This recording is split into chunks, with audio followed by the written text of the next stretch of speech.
Good afternoon, ladies and gentlemen. I would like to call the hearing to order and acknowledge that we are in Treaty 1 territory, the home and the traditional lands of the Ojibwe, Cree, Dakota peoples, and then the national homeland of the Red River and Métis.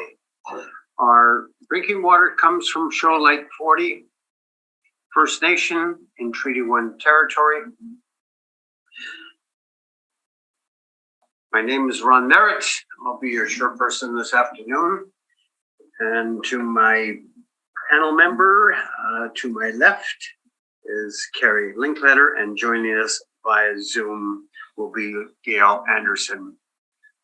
Our recording secretary is Stephen Lunn, and our assessor from the city of Winnipeg is Kim Wong.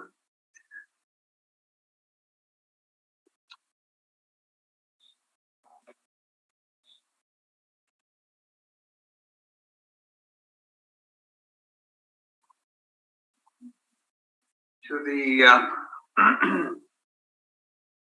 the Zoom participants, the hearing, please note that you'll be placed in the waiting room until your property is called upon. It'll be then your turn. You'll be admitted to the meeting. Kindly follow along the City of Winnipeg Board of Revision YouTube channel for a hearing process. Once the host admits you to the hearing, please close or mute your YouTube player. You will then be permitted to speak in respect to your property. Once your hearing has been concluded, you may leave. This afternoon, we'll be hearing an application for revision of the assessment rule according to the Municipal Assessment Act. The matters for which revision is requested has been described in each application, and will limit discussions to those matters. The statements that are made at this hearing are sworn testimony, and anybody speaking in these matters must be sworn in. Please be advised that comparisons of assessments of properties are not considered evidence of market value by the Board of Revision. The board is appointed annually by City Council and is independent of it, along with the City Administration. We make our decisions based on the evidence provided at this hearing and issue a written order that will be available to all parties as soon as possible. Please note that the board's decision in respect to the application may be appealed to the manager of a municipal board. The matter pertains to assessed value or classification, or to Court of King's Bench. The matter pertains to application from exemption from taxation. Should you wish to appeal, information on how to do so will be included in the board's order. In respect to the hearing this afternoon, I will confirm the matters to points of appeal with your property to be addressed with each applicant following the swearing in. We'll then have the assessor's testimony, followed by questions that the applicant may have, and then will be the applicant's testimony, followed by questions. Each party will have the opportunity to summarize if they wish. Once all evidence about the application has been brought forward, the applicant may leave. The process will repeat for each item on the docket this afternoon. The session will close after all the applications have been heard, and the board will deliberate in private and make its decisions. We will receive the board order by registered mail as soon as possible. As information, all public hearings are live stream recorded and will be part of the public record. This afternoon's hearing will consist of items 1 to 8 on our docket. And we asked Mr. Stephen Lunn to swear in the assessor and swear in the applicant. Mr. Assessor, please state your full name. Kim Wong. Do you affirm that the evidence you're about to give us hearing is the truth, the whole truth, and nothing but the truth? I do. Thank you. Mr. Applicant, come stand. Please state your full name. Trevor Smith. Do you affirm that the evidence you're about to give us is the whole truth and nothing but the truth? I do. Thank you.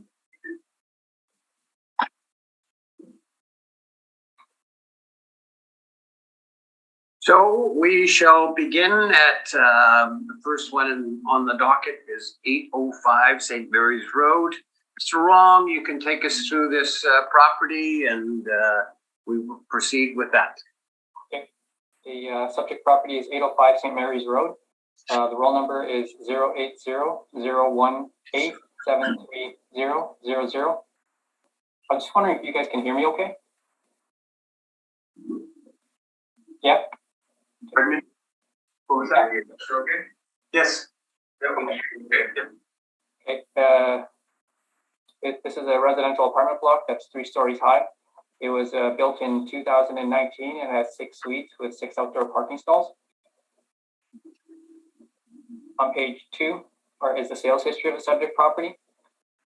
You can see in 2018 it sold for $1,400,000. On page 3 is a picture of the subject property with its location.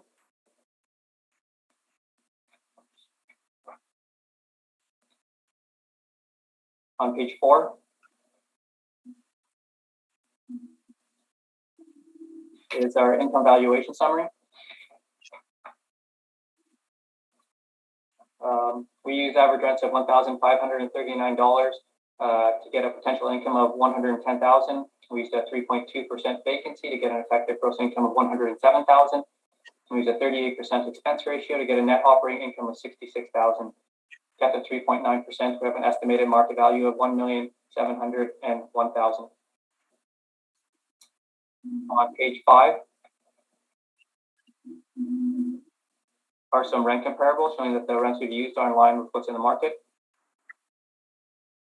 On the bottom of page 5 are some expense comparables. This is a newer property, and so we don't have any financial history to look at. So looking to the market to establish some expense ratios. The chart at the bottom indicates expense ratios ranging from 33 to 47%, and I believe that supports the model at 38%.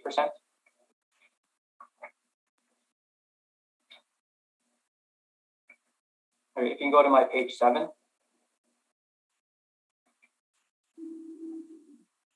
Is on page 7. I was looking at their indicated rents in August 2021, which is $1,400, and basically factoring back that rent from 1 year by 1.6%, the rent is about $1,436, and which gives a potential income of about $103,000. The 103,000 is lower than what the model has indicated, so I'd like to adjust the income, but keep the model vacancy and expenses, which would give a net operating income of $61,000, and using the same cap rate of 3.9%. I'd like to propose a revised value of $1,588,000.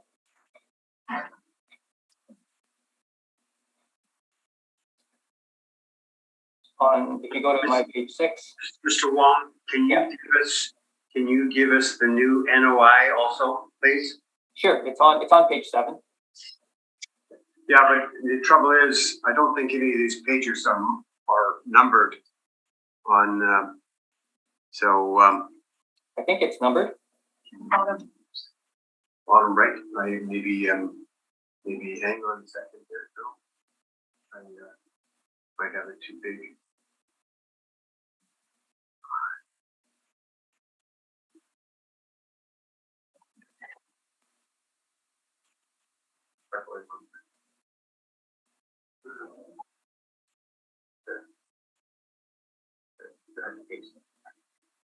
That's page 7. Where's the number? At the bottom right. Bottom right? On here. Okay, yeah, okay. Sorry. Sorry, Mr. Wong. Yeah, so on the top of page 7, it shows you an NOI of $61,928 or $929.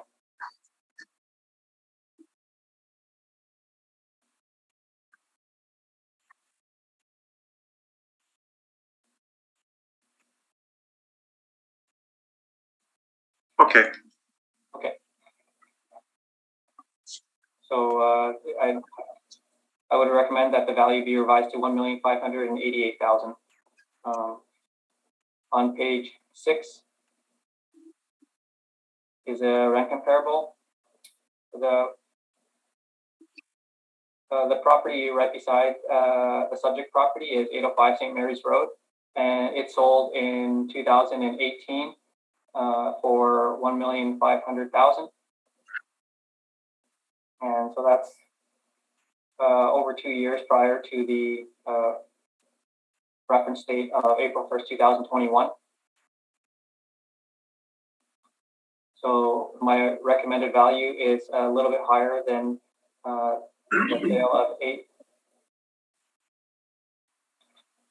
sale of 803 St. Mary's Road.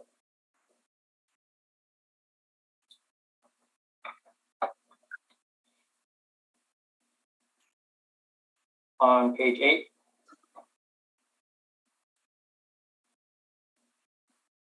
is information on how we derived our cap rates. The majority of the cap rates falling between 4.8 and 5.6%, with some of the cap rates falling below 4.8% and some cap rates falling above or being above 5.6%.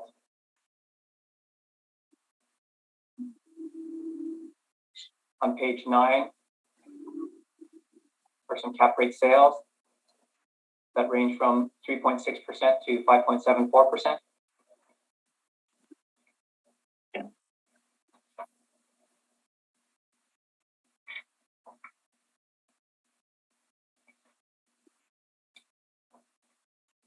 On page 11 to 14 are the permits that were taken out for the construction of the property in 2017.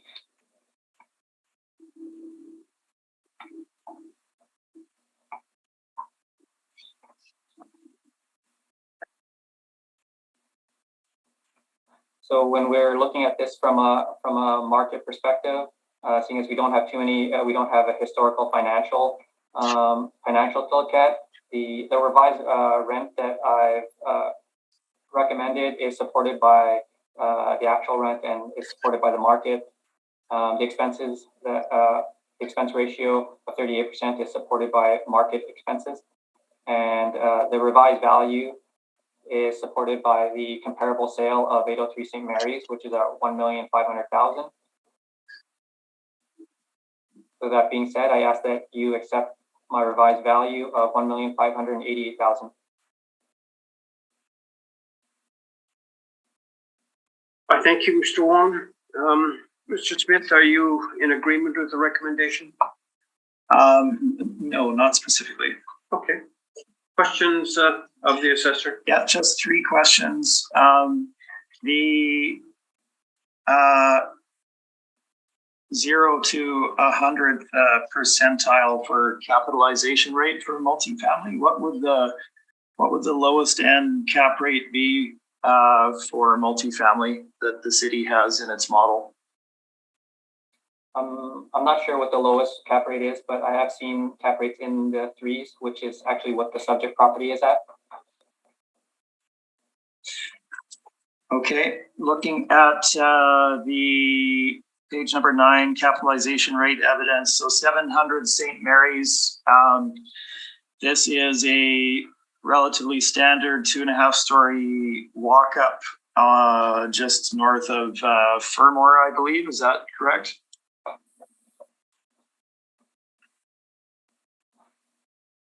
Yes. And was it renovated after sale? Which property, sorry? The 700 St. Mary's. I'm not sure. Okay.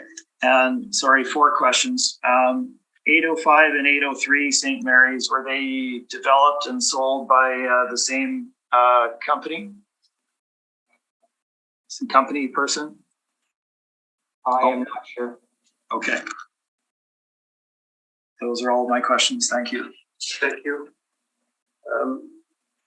Ms. Linkletter? Yes, this is all model driven, Mr. Kim?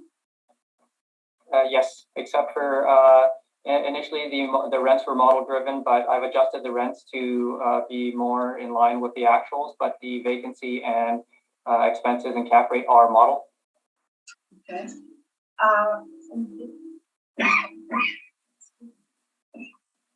On page 8 of your brief that shows the,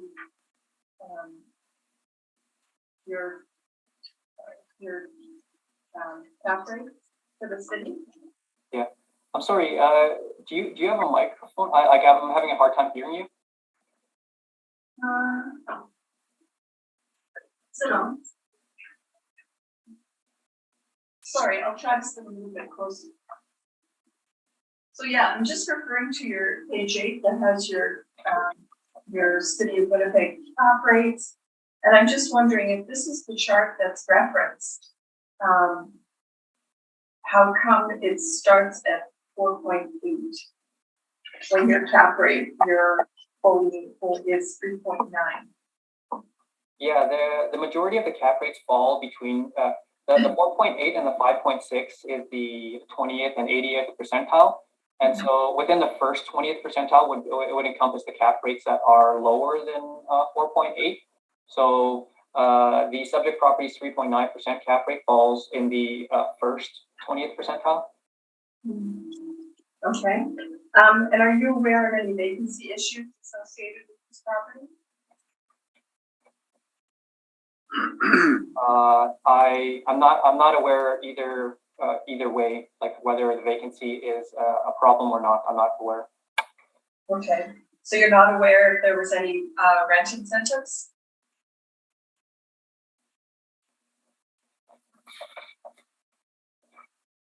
No. Okay. Thank you very much. Thank you. Ms. Anderson?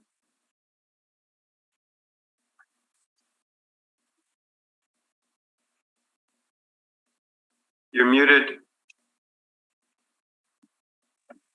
I apologize. That's okay. In regards to the sample sale that you have, 803 St. Mary's, what would be the cap rate in that regard? I'm not sure. I didn't look at the financials even. I didn't look into the financials even if any was available for that one. I'm not sure what the cap rate would be for that property, but the revised value that I provided, it might suggest that the 3.9% cap rate is appropriate, given that the revised value estimate is in line with the 2018 sale of 803 St. Mary's. Okay. And was there a in-person inspection done of this property?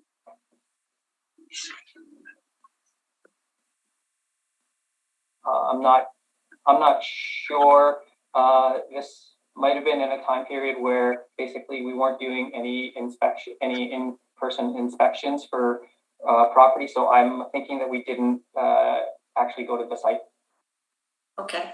Thank you. Those are all my questions, Mr. Chair. Thank you. Mr. Wong, I note that you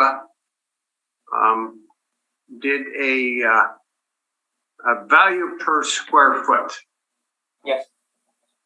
So our panel member, Ms. Anderson, raised the question in regards to there was a sale on the subject property. So you didn't look at develop a cap rate for that sale at all? For the subject property? Yes. The subject property was built in 2019, so there was no sales history. There's no financial information to try to develop a cap rate.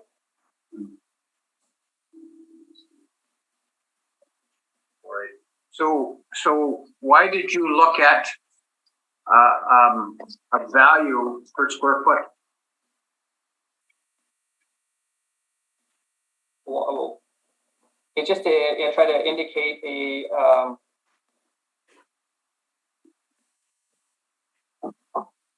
Well, I just noticed that the subject and then the comparable of, the subject is 208 St. Mary's, and then you have a comparable sale at 803. Yeah. So why present that? Because we're trying to estimate a fair market value, and I believe that the sale of 803 St. Mary's Road is a good indication of fair market value, and that's why I added it in.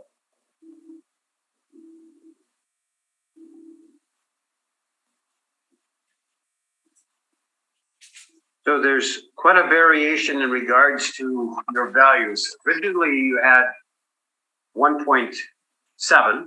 Yes. And then there was a recommendation that I saw that of 1,688,000. Now you're down to 1,588,000. So what is the 1,688,000 that you're referring to? I noted, I think looking last night, there was a recommendation on there by the city. Yeah, it's on the front page, and it's 1,588,000. Okay. When I looked, it was 1,688,000. Well, wait a second. I think maybe I misread the figure or wrote it down. Yeah, I don't think I changed it from. I think it was bad lighting. Okay.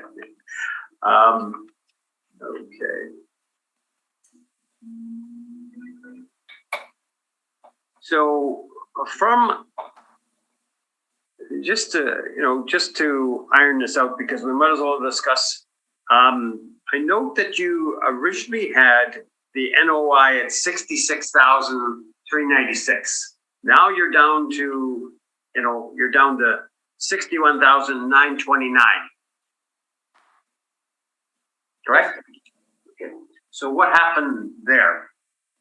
Well, the original net operating income was totally model driven, and the revised value is based off of an adjustment I made to the income because it appeared that the income that the model was estimating was a bit high. So I adjusted the income, but I maintained the model vacancy, expenses, and cap rate.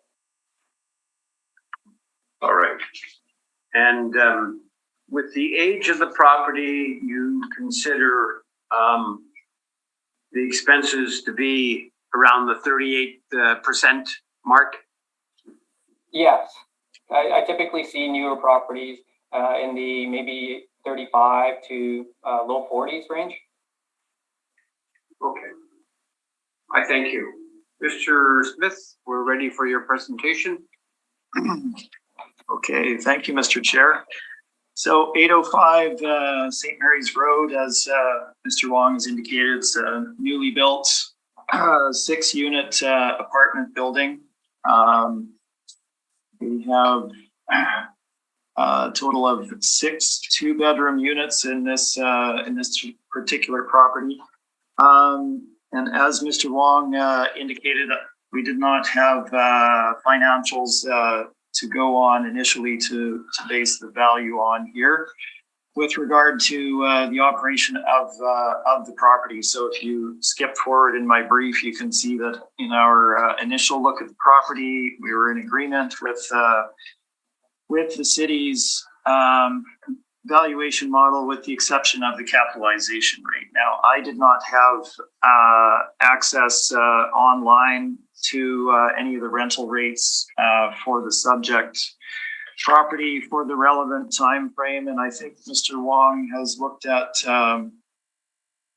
rent from August of 2021, which I did not have.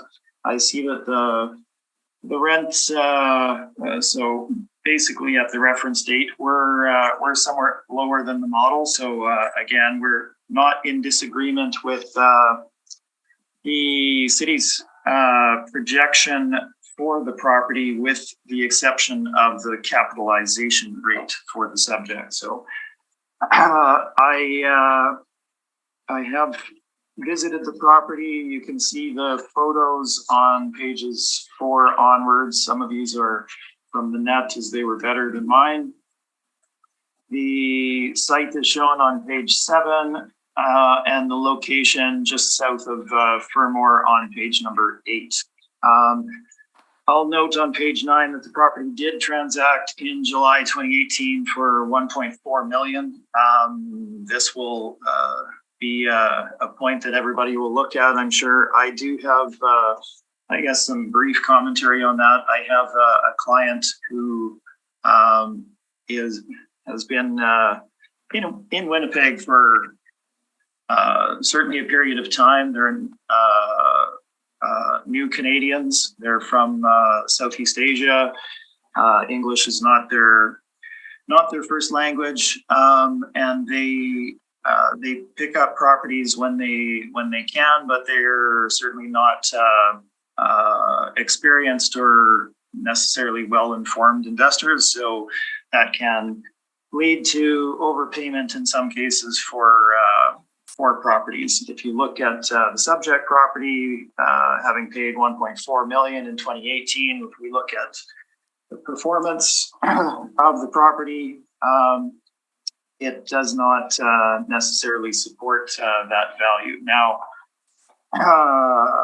I'll essentially give you a quick take here. So if we look at the city's revised net operating income on page number 7, and we apply the capitalization rate that I've used in my valuation of 4.8%, that being the low end of the city's 20th to 80th percentile, and indeed below what we're seeing in the marketplace. That would give you a revised value of $1,290,000. Now, I recognize that this is below the 2018 value, and perhaps the board would not be in support of that. What I can indicate to you is that, to my knowledge, both 803 and 805 St. Mary's are virtually identical buildings developed by the same developer, vendor, to my knowledge. And the adjacent property, 803, transacted in July 2019 for $250,000 per unit. It's again 6 2-bedroom units, identical to the subject in essentially all ways: location, units, type, finishes, etc. And then essentially we enter COVID at that point a couple of months later. So we're not seeing what we saw in the marketplace was essentially sales drop off a cliff. There were exceptionally few sales going forward in the COVID timeframe. So indication of value in July 2019 is certainly not going to either change or improve from that time frame in our estimation. Looking at now, I also recognize that our model is based on income valuation, and that is not an income valuation. I'm just pointing out that I would not see the value exceeding 1.5 million in my experience. So if we skip forward in my brief to capitalization rate on page number 12, what you can see here is our capitalization rate study for transactions, multifamily transactions in the Winnipeg marketplace over the relevant time frame. I will point you to the 3 most applicable ones in terms of new construction and date of sale. So those would be 2390 McPhillips, built in. Is that number 3? Yeah. That is number 3. Yeah.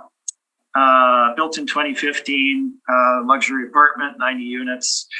Sold in 2020 at a 5% cap rate, 703 St. Anne's, that being number 5. Again, luxury apartments, built in 2020, sold in 2021 at a 5.3% cap rate. And then we have the townhomes, Lumen, in 100 Southview. These are larger. You have your own garage and driveway and yard, built in 2015, 2021 sale at 4.95%. So these are new construction, luxury apartments. Essentially, you can't improve upon what those properties are producing. and they're in and around that 5% range. Now, the subject property is 6 units. Certainly it could trade for marginally lower than that. So we've assigned the low end of the city's 20th to 80th percentile regarding cap rate at 4.8%. What I will also point out is that a cap rate of 3.9%, you're getting into the range of looking at transactions in Toronto and Vancouver. Winnipeg is really not those markets. It doesn't have the same level of competition or the same level of investor interest to drive capitalizations of that rate. So our I guess revised valuation based on the city's revised NOI would be roughly 1,290,000. But again, I would also understand if the city were to look at a value up to but not exceeding 1.5 million for the subject property. That is my presentation. Thank you. So long question, is Mr. Smith? No questions.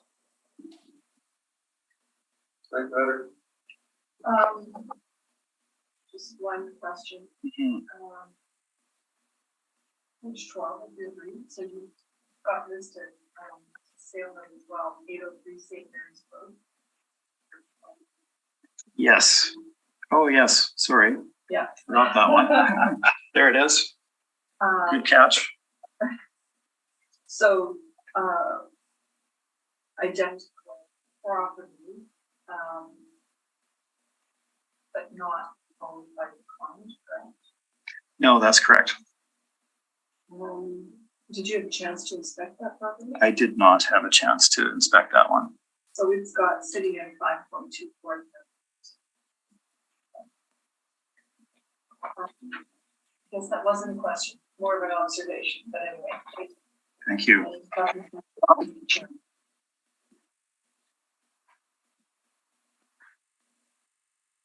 Thank you, Mr.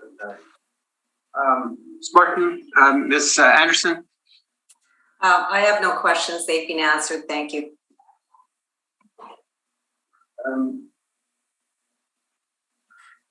So, Mr. Smith, the sister building sold for 1.5. Yes. And this one sold in 2018, 1.4. So 100 grand difference. Did. But I noticed that it's a year after.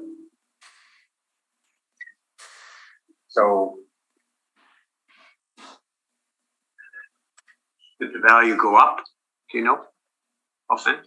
For 803? Yeah. As in, is the assessed value higher? I talked about the sale. Okay. Sorry. Okay. Just trying to follow you there. So, I don't go down. I'm sorry, it go down. Yeah. It dropped. If 803 sold in 2019 and the subject property sold in 18.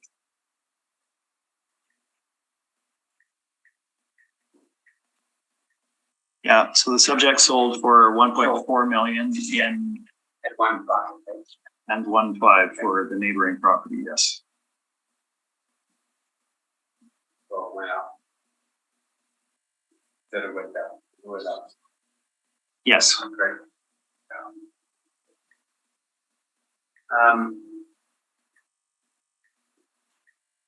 So your evaluation is based on the city's adjusted NOI, correct?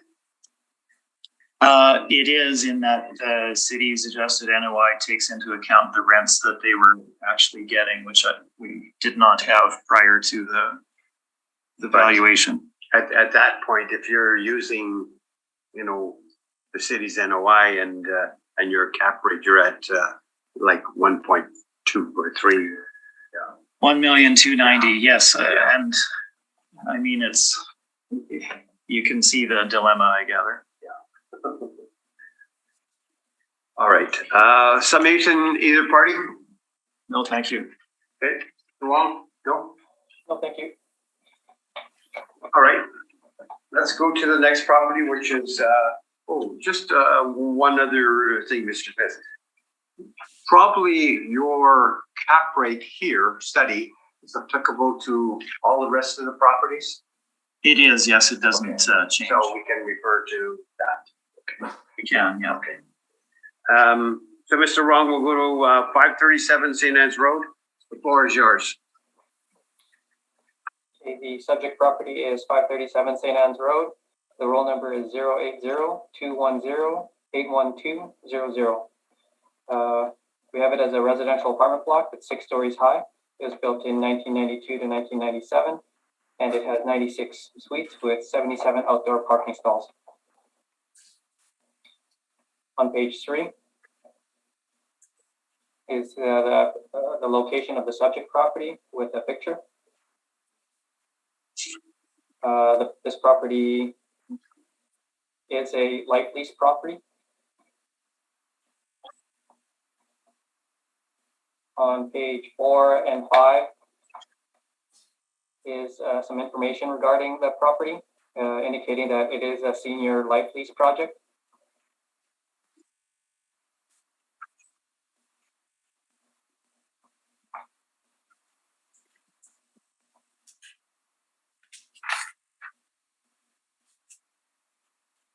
On page 6 and 7 is some more information on the property, the management structure, and how life leases works.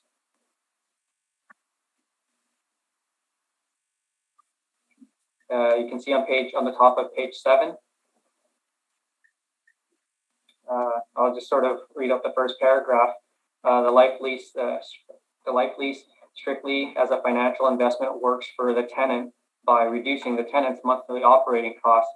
It would be compared to the way a down payment works for a homeowner when purchasing a house.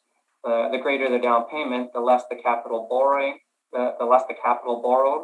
by way of mortgage, therefore the less the monthly debt service or mortgage payment. So them contributing an entrance fee to live in the property, it reduces the cost of borrowing, and it reduces the cost of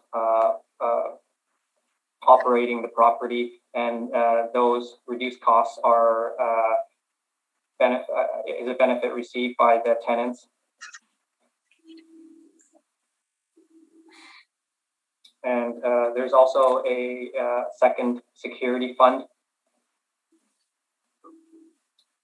So I think this is something similar where they can contribute even more money over and above what they contribute to, in their entrance fee, and that also it sometimes gets invested, and any sort of a return from the investment also goes to reducing the operating costs of the property, and so therefore reducing how much the tenant actually has to pay for it, because they're responsible for pretty much covering the operating costs.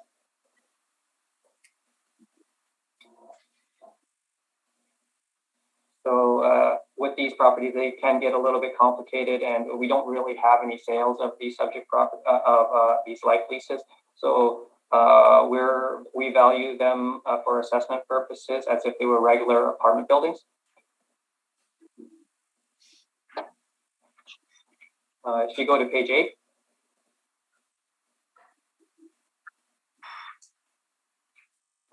We use average rents of $1,045 to get a potential income of $1,204,000. We use a 3.2% vacancy to get an effective gross income of $1,165,000, and we use a 51% expense ratio to get a net operating income of $560,000. Capped at 4.9%, we have an estimated market value of $11,429,000.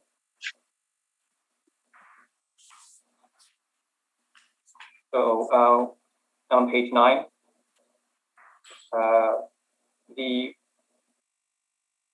on the top of page 9 are some comparable rents showing that the comparable rents that we've used are in line with what's in the market. And on the bottom of page 9 are some expense comparables showing that the expenses for this age property might range from 45 to or 42 to 54%. This supports the model expense ratio at 51.97%.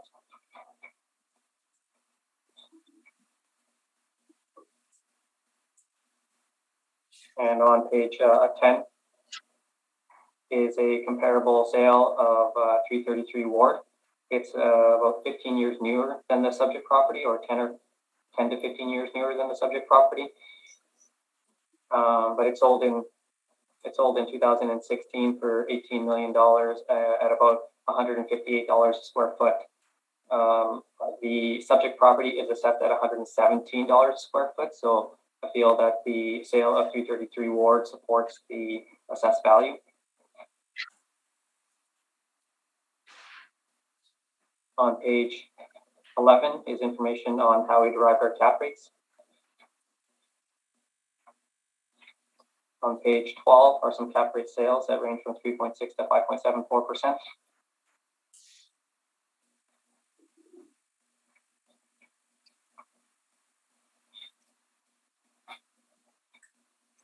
On page 14 is the income statement provided by the owner.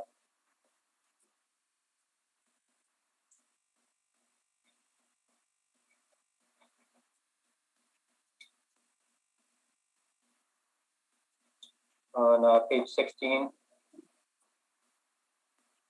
it looks like on the middle of the page it says RGI, which is, I think some of the rents are rent geared towards income.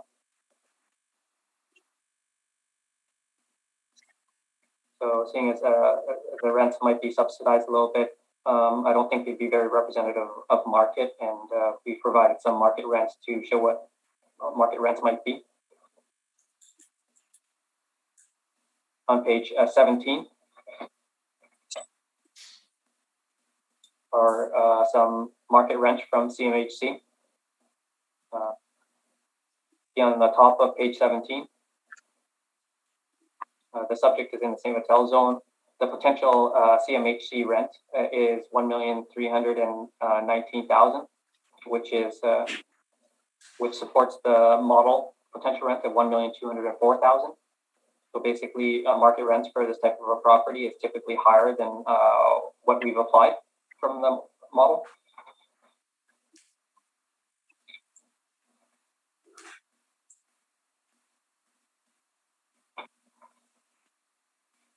So when we're looking at this from a market perspective, the model rents, expenses, and cap rate are supported by the market, and the comparable sale of 333 Ward also supports the assessed value. Therefore, I ask that you maintain the assessed value at $11,429,000.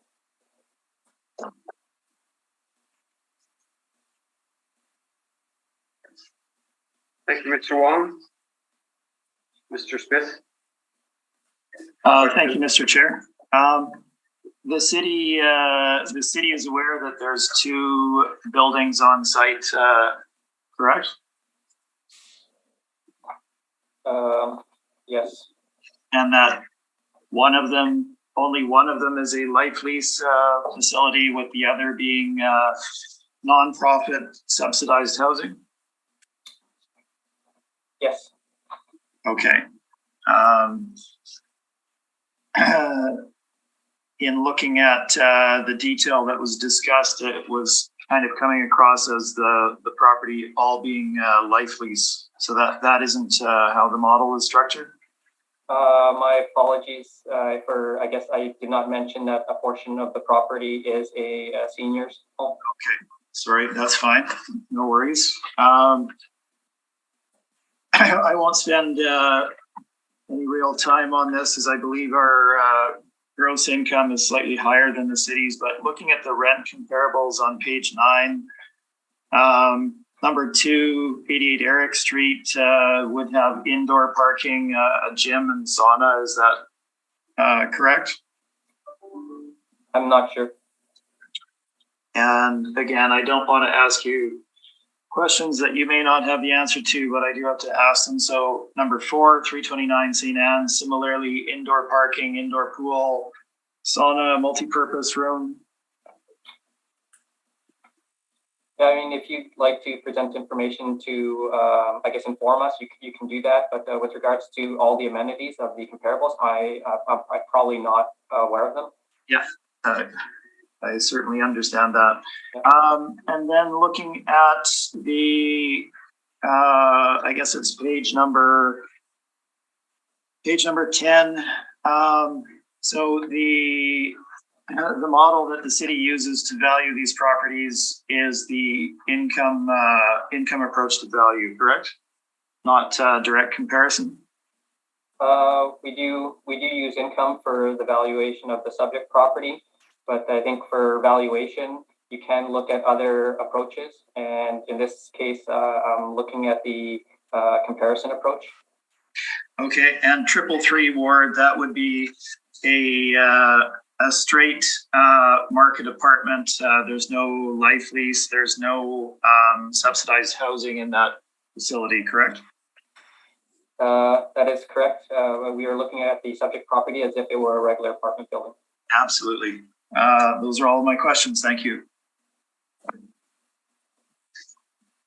Thank you. Ms. Betters? Yes, thank you. Mr. Wong, this is all model driven, you agree? Yes. And did you inspect the property? I have not inspected the property. Would you have in your notes when it was last inspected? It does not appear that it's been inspected recently. Yeah, not as far as I can tell. Okay, thank you. And page 9 of your brief, your rent comparables. Are any of these in your life lease buildings? No. Like we don't use comparable life leases because there aren't that many sales. There aren't any sales as far as I know. And so we're using what known information we have, and the known information that we have is apartment buildings. So we are trying to value this as if it were an apartment building on which we have sales and income and expense information. Okay. Thank you. That's all my questions. Thank you. Ms. Sanderson? My question is in regards to the 40S classification to the 2 buildings. Just confirming both buildings are 40S, institutional, school tax exempt? Yes. Correct. Okay. Okay, and that relates to the use and the ownership, right? Yes, it probably has an elderly and infirm license. An elderly and infirm License. License, okay. In regard to the life lease, in the material that you provide, you reference a second security fund. And I noted when I read the material, it said the first deposit that a leasee makes is reimbursed when they leave the tenancy. Is the second security fund reimbursed? Perhaps, I don't know if you know that answer, or maybe Trevor will have to answer it.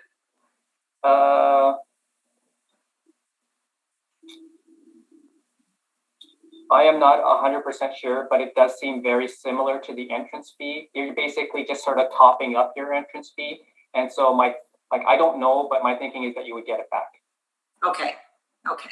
And as the other panel member asked,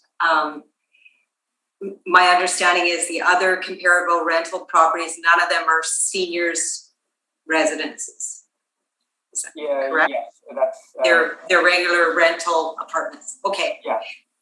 Those are my questions. Thank you very much. Thank you. Mr. Wong, I'm just looking at, there's 2 buildings here. And one is a life lease and one is with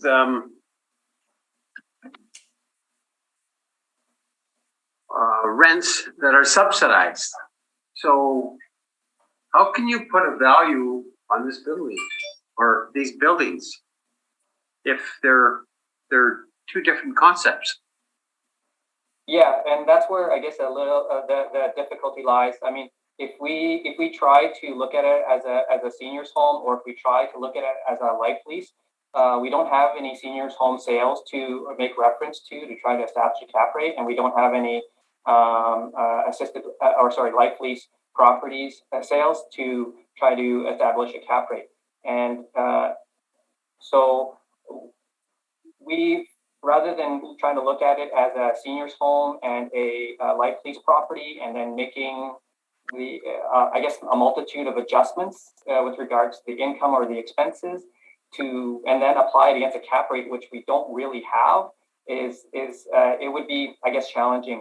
And so what we've done is that we've just tried to look at it as a regular apartment building, and that's why we're using apartment comparables in terms of the rents, expenses, and cap rate. And so we do have market information for rents, expenses, and cap rates for apartment buildings. And so that's what we're utilizing to value the subject property. That's a pretty bold statement that you just made. An interpretation in regards to value. And do you have, in your experience, do you have any, I guess, a better an alternate? It's very interesting, though, that here we have two different keys to buildings. So let it be the way the city's made the interpretation, because there hasn't been any life lease sales or anything like that. So you just sort of pigeonholed a sale is a sale, and if it's an apartment, it's an apartment. So I think we've done the best that we can given the situation. I would say so. Just offhand, this unit or these buildings are composed of 96 units, correct? Yes. Yes. Yeah. So I'm looking at your cap rate evidence, and I look at the 2390 McPhillip Streets that just recently sold, and I think it's in 2020. And that wasn't a life lease. It is strictly a rental building. Yes, it's a regular apartment building. Yeah, and I think that's the Lady Joy complex, is it not? I believe that's correct. Yeah. Maybe Lady Joyce. Yeah. And so once again, you cranked out a sale price per unit, and you have a cap rate of close to just a little under 5%. Yes. And that, I would say, is supportive of your 4.9. Yes. All right. Mr. Smith, your presentation. Yes, thank you, Mr. Chair. So 537 St. Anne's Road, as already mentioned. So we have two components to this. It is was developed and it remains owned as a nonprofit facility. There are two aspects to it.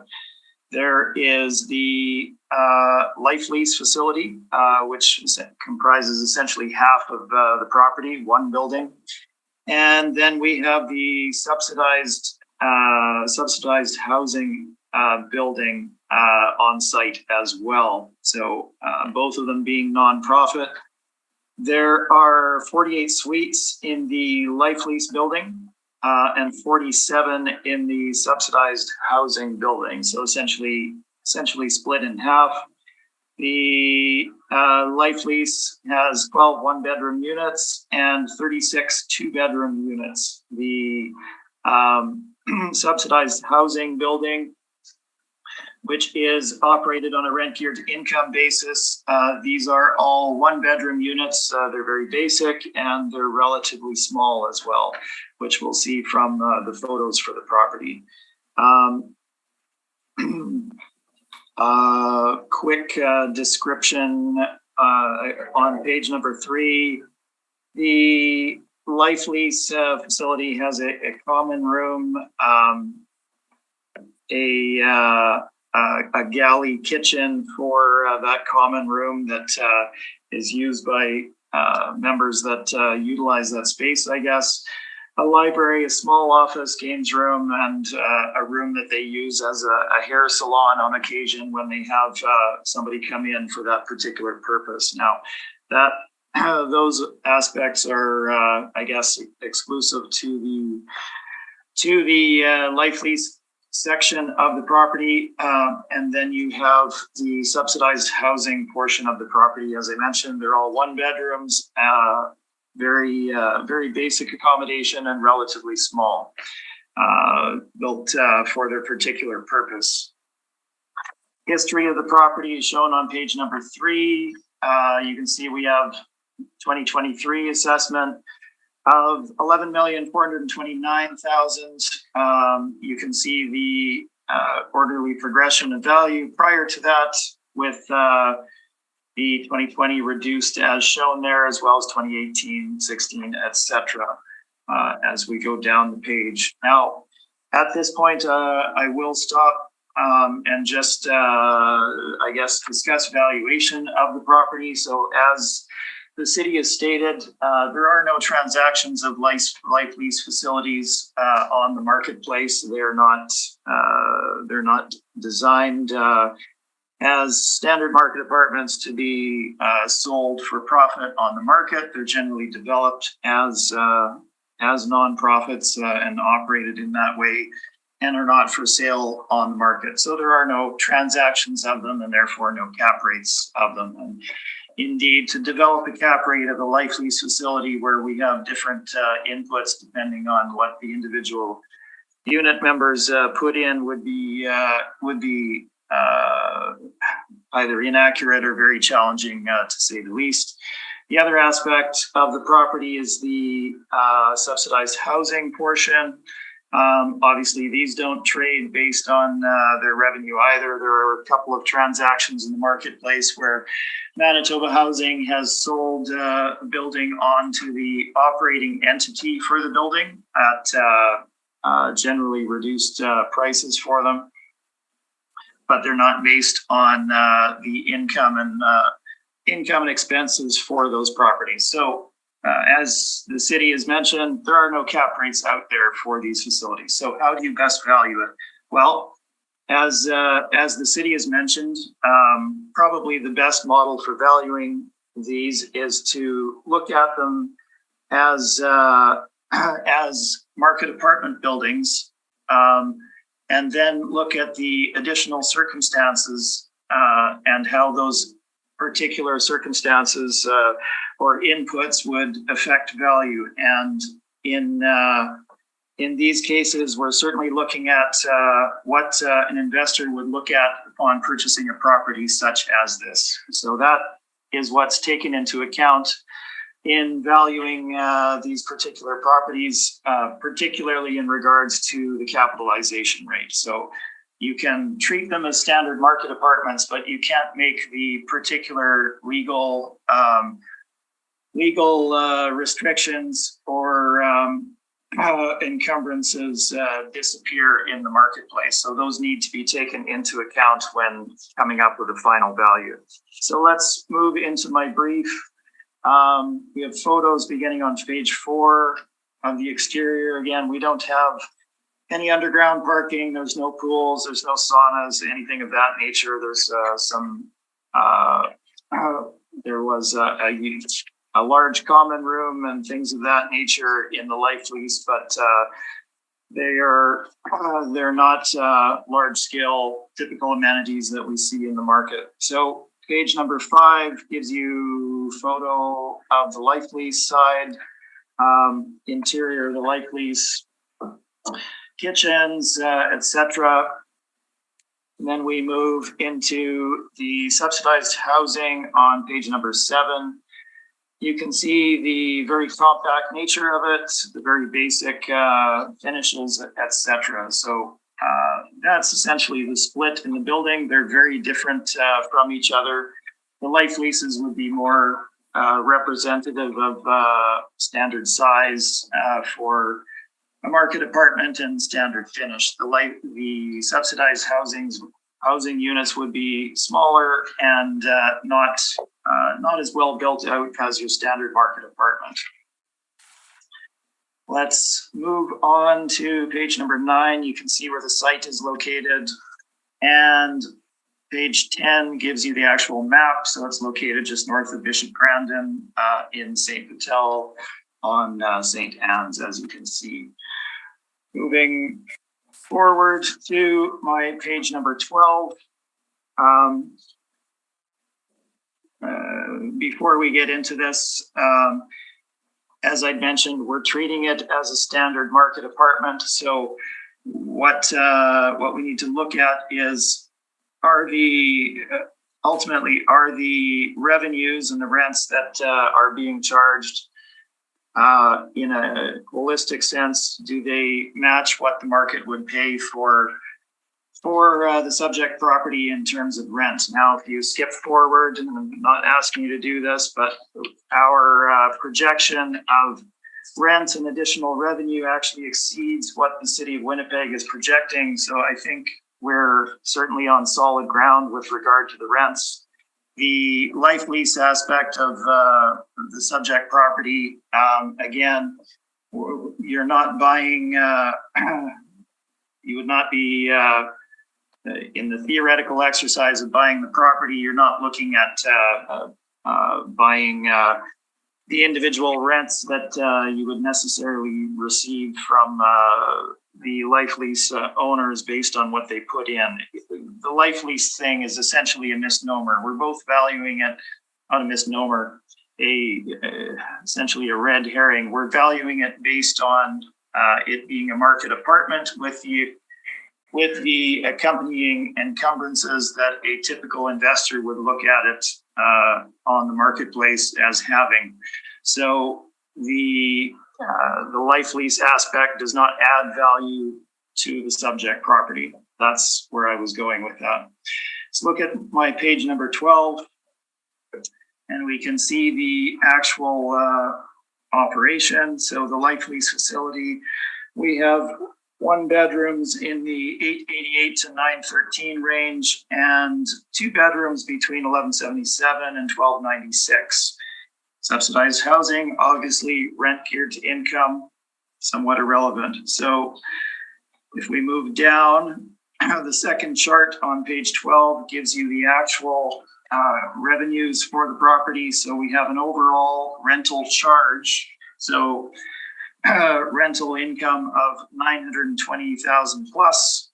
The MHRC subsidy is 264,000 plus, which gives us a total income of $1,184,525. Now, this would equate to an average rent of $1,039 on whole for the property. If we look at page 13, you can see the St. Patel averages, the Winnipeg averages, and our 1039 falls above the Winnipeg average for 1 bedroom, below 2 bedroom. In St. Patel, 1039 roughly matches the market and is a bit below the 2 bedroom level. We believe that these rents and the income are at market and are in line with what the property would bring in as a whole. Keep in mind, there's 2 aspects to it.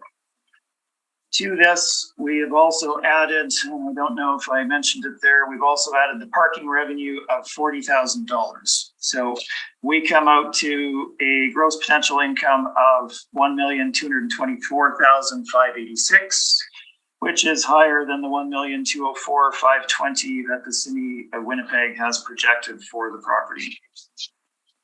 Let's move on to expenses. If we look at page number 14, we've got two charts for you. One is the standard vacancy from CMHC, giving you the unit vacancies on average in particular areas. St. Vital has 1 beds at 5.4 and 2 beds at 2.3%. Chart below that gives you seniors vacancy. If you look at the 1 bedroom vacancy, it sits at 9.2% in 2021, and 2 beds sits at 4.9% in 2021. Now, we're not asking for an increase in vacancy necessarily for the subject property, but it is an aspect to keep in mind in the final valuation. We've deferred to the city's vacancy rate of 3.2%. But in the market, as a standard market apartment, it could certainly be higher than that.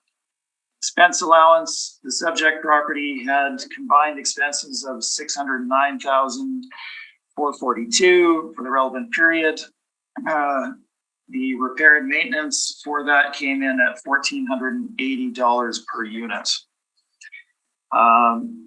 In our valuation, this comes out to just over 51% as an expense allowance. Let's move forward to page number 16 and capitalization rate. As mentioned, we have the same information, which with regard to the actual transactions in the marketplace in our chart. We also have the same backup from the national commercial real estate brokerages, Colliers and CB Richard Ellis, which I will very briefly touch on. But in addition to that, we also have commentary with regard to social and affordable housing. Now, as I mentioned to start with, what would an investor look at in the purchase of a property such as this? Well, they have certainly a non-standard market apartment. If you took this property and produced an identical property side by side, where it was strictly market rental apartment, there would be considerable differences in how the investor would look at a purchase of this property versus that property. The page number 16 gets into this a bit at the top of the page. Social and affordable housing properties cannot legitimately be directly compared to standard market apartment transactions, one-to-one, apples to apples, as social housing properties have considerable restrictions and burdens that are not present for market apartments. Rental income restrictions, rental market restrictions, smaller pool of potential tenants. On some occasions, additional operating expenses, physical condition can often be poorer, and then disposition restrictions, as well as other factors, can negatively affect the market value of a social housing property. Mr. Richard Polton, an accredited commercial appraiser in the United States, has a book on this particular topic, Valuation and Market Studies for Affordable Housing. He's an expert in the field. The commentary here is with regard to theory and not jurisdiction, so it holds in Canada as well as the United States. He states, developing a market-derived cap rate for an income-restricted property begins with an analysis of the available rates for similar unrestricted properties. Then these rates are adjusted based on the risk factors that an investor would consider in developing a cap rate. The result is a cap rate based on market factors and associated risks. In the final analysis, property tax assessment must take into account the public purpose of the project, the overall benefits and burdens, and the restricted nature of the operating rents. So he is essentially backing up my point here. If you looked at the purchase of this property, you have both rent geared to income clientele in 50% of the property in small substandard 1-bedroom units. They have the right to remain in those units on a go-forward basis on the same basis that they have rented them in the first place. So you cannot immediately change that aspect of the property. Additionally, you have the life lease portion of the property where each of those occupants has a lease on their particular unit for the remainder of their life under the terms that they signed their lease on. So they can occupy their unit on a go-forward basis under the exact terms that they signed on for. So whether the rent is $1 or $1,700, they have the right to remain in place on that basis going forward. So any astute investor would look at this and see the increased risks that they would be taking in purchasing this property in comparison to a standard market apartment, and would assign a premium to the cap rate that would be used. Our cap rate study at the bottom of page 16 essentially outlines a range for the majority of the market between 5.25% and 5.75%, these being standard market apartment transactions. The low end of the market for newly built high-end apartments that cannot be improved upon is essentially 5%, as I mentioned already, 2390 McPhillips, 703 St. Anne's, 100 Southview. So that's essentially the peak of your market at 5%. So where would the subject fall? Well, it would fall above the high end of the standard market apartment.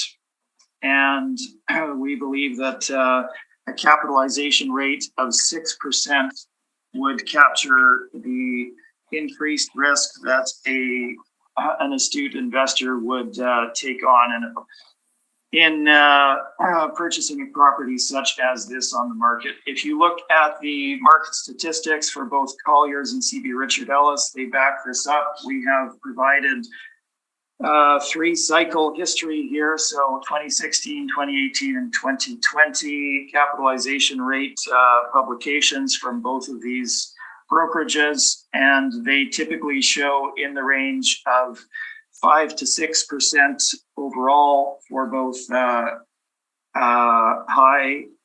rise and low rise apartment, with some variability, but generally we're looking at stable rates over that period of time. Happy to delve into that if you wish. But certainly for the 2020 timeframe, nothing is plunging below 5%. And in their estimation of the market and what they're seeing. And this would be for investment grade properties. So we have applied a cap rate of 6% in our analysis for these reasons. And you can see the summary of our valuation on page 22. As you can see, adding the parking income takes our gross potential income above the city's. The city's gross potential takes into account all sources of revenue. So we're projecting higher income than the city.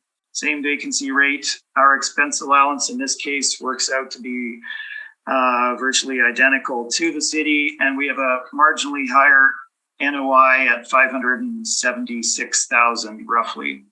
Capped at 6% gives us our market value of $9,599,000.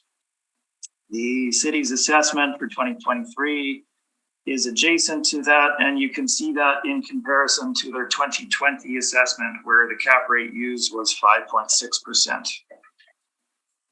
The addenda materials include the income and expense for the subject property, and I believe that is it. So that is my presentation. Happy to answer any questions. Thank you, Mr. Smith. Mr. Wong, questions of Mr. Smith? Just with regards to, I guess, the income that you use for your workup, did you use their actual income? I did use their actual income, yes. And I guess, as I stated earlier, like their entrance fees and second security fund, they kind of buy down the rents. So the rents that are reported are likely lower than what they would be if they were market. Did you make any sort of adjustment for that? So I've already spoken to this, and again, if we compare our gross potential income to the city's, which I imagine the city believes is accurate, we're actually exceeding the city's projected income for the property. So in the discussion with regard to the life lease aspect, we have looked at the marketplace and we do believe that the overall revenue for the property is indicative of market for it. We've provided the rents that are there. And as you can see, they closely mimic the market. And the discussion of life lease, as I've already stated, is essentially a red herring. We're valuing it as a standard market apartment, not a life lease facility. There's no additional value here for the property being a life lease. If anything, it reduces the value for the reasons I've already discussed. That's all my questions. Thank you. Second better. Just one question, Mr. Smith. You inspected the property I have, yes. and those are your pictures. They are my pictures. And you also mentioned the units themselves are quite small. The one-bedroom units are certainly much smaller than standard, yes. They try and put as many as they can in to provide accommodation for as many people as possible. So The 2 bedrooms are more, which the 1 and 2 bedrooms in the life lease side are roughly standard market size. but in the other building, they're not. That's correct. Thank you. I thank you. Ms. Anderson? I have no questions. They've been answered. Thank you. Thank you. Mr. Smith, have you represented this property for previous appeals? I have, yes.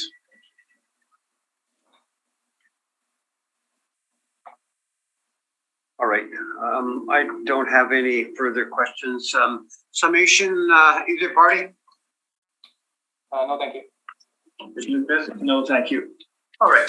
We'll go to, we'll take about a 5-minute break and then we'll go to 173 Notre Dame.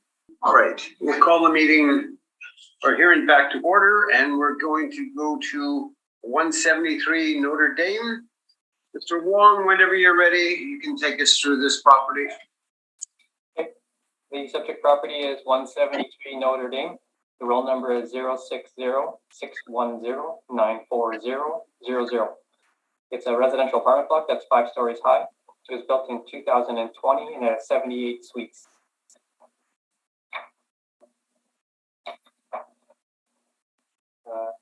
Yeah, it looks like we might have to update our records because I'm pretty sure there's indoor parking, but we're indicating no indoor parking. So I'll have to check that later.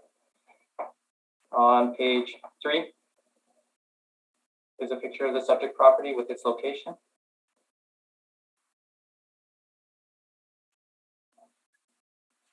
On page 4 are some more pictures of the subject property from their website.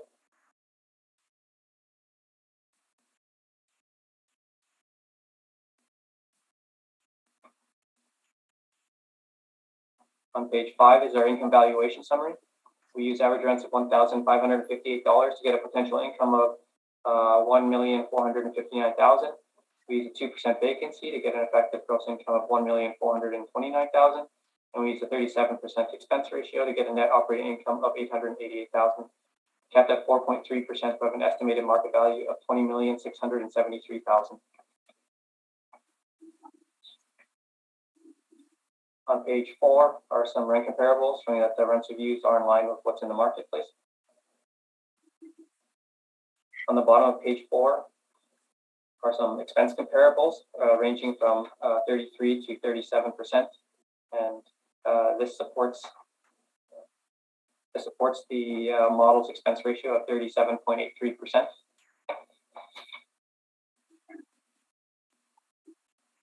On page 7 is information on how we derive our cap rates. And on page 8 are some cap rate sales that range from 3.6 to 5.74%.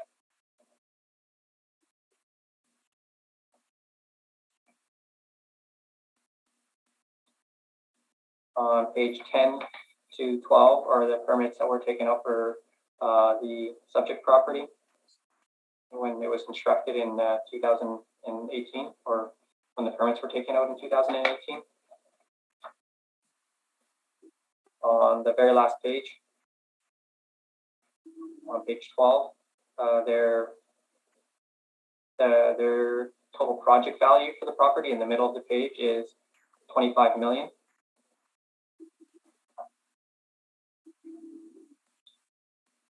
And I believe that supports the current assessed value at 20,673,000. But when you look at the market for this property, this new property is built in 2020.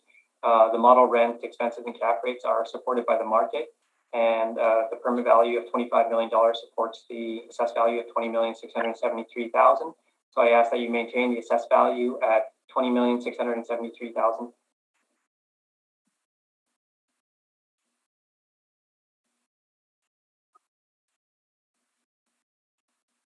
Thank you, Mr. Wong. Mr. Smith, questions?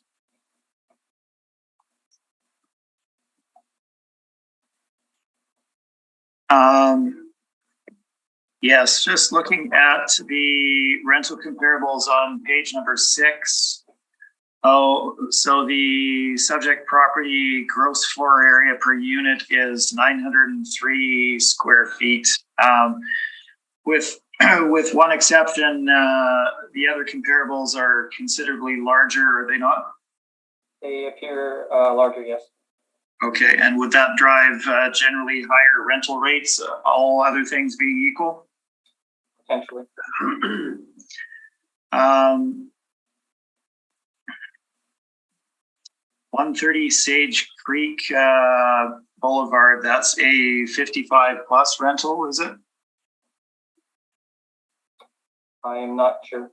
Okay, so as always, I'm forced to ask you questions that you may not have the answer to, so forgive me. This would have a games room, a tenant lounge, fitness room, underground parking, spacious hallways and common areas. Is that correct? I'm not sure of the amenities of the comparables. Similarly, 20 Cal Gardner has extensive amenities such as games room, library, each floor having a common room essentially. Is that correct? Anyway, I'll leave it at that for the cap rates. You had mentioned the permit value. So property isn't valued on a cost approach, correct? Valuation does consider the cost and comparable sales and as well as income. So, okay, let me correct my question then. The model, the City of Winnipeg valuation model used for apartments is based on income, not cost, correct? Yes. Okay. Those are all my questions. Thank you. Thank you. Commissioner. Thank you. Ms. Anderson? My question is in regards to whether there was an inspection of this building or not. You mentioned about the parking. I believe there's both underground and outdoor parking at this building. Wondering if that isn't captured, right? It appears that there is outdoor parking and underground parking. Because of the fact that we don't have indoor or outdoor parking listed on my front cover page, it is likely that the rental rates that we would have applied would have been slightly higher if there was parking included. Okay. And in the classification, in the classification of the building, it's all 20T, right? So multi-residential 20T apartment. But there also is a classification of 60T with a zero value.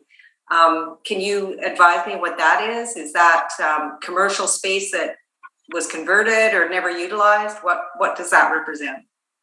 As far as I know, there's no commercial space in this property. So that line pretty much, if you could ignore that line. Okay. And amenities, is there an elevator in this building? A gym or anything like that? Unfortunately, I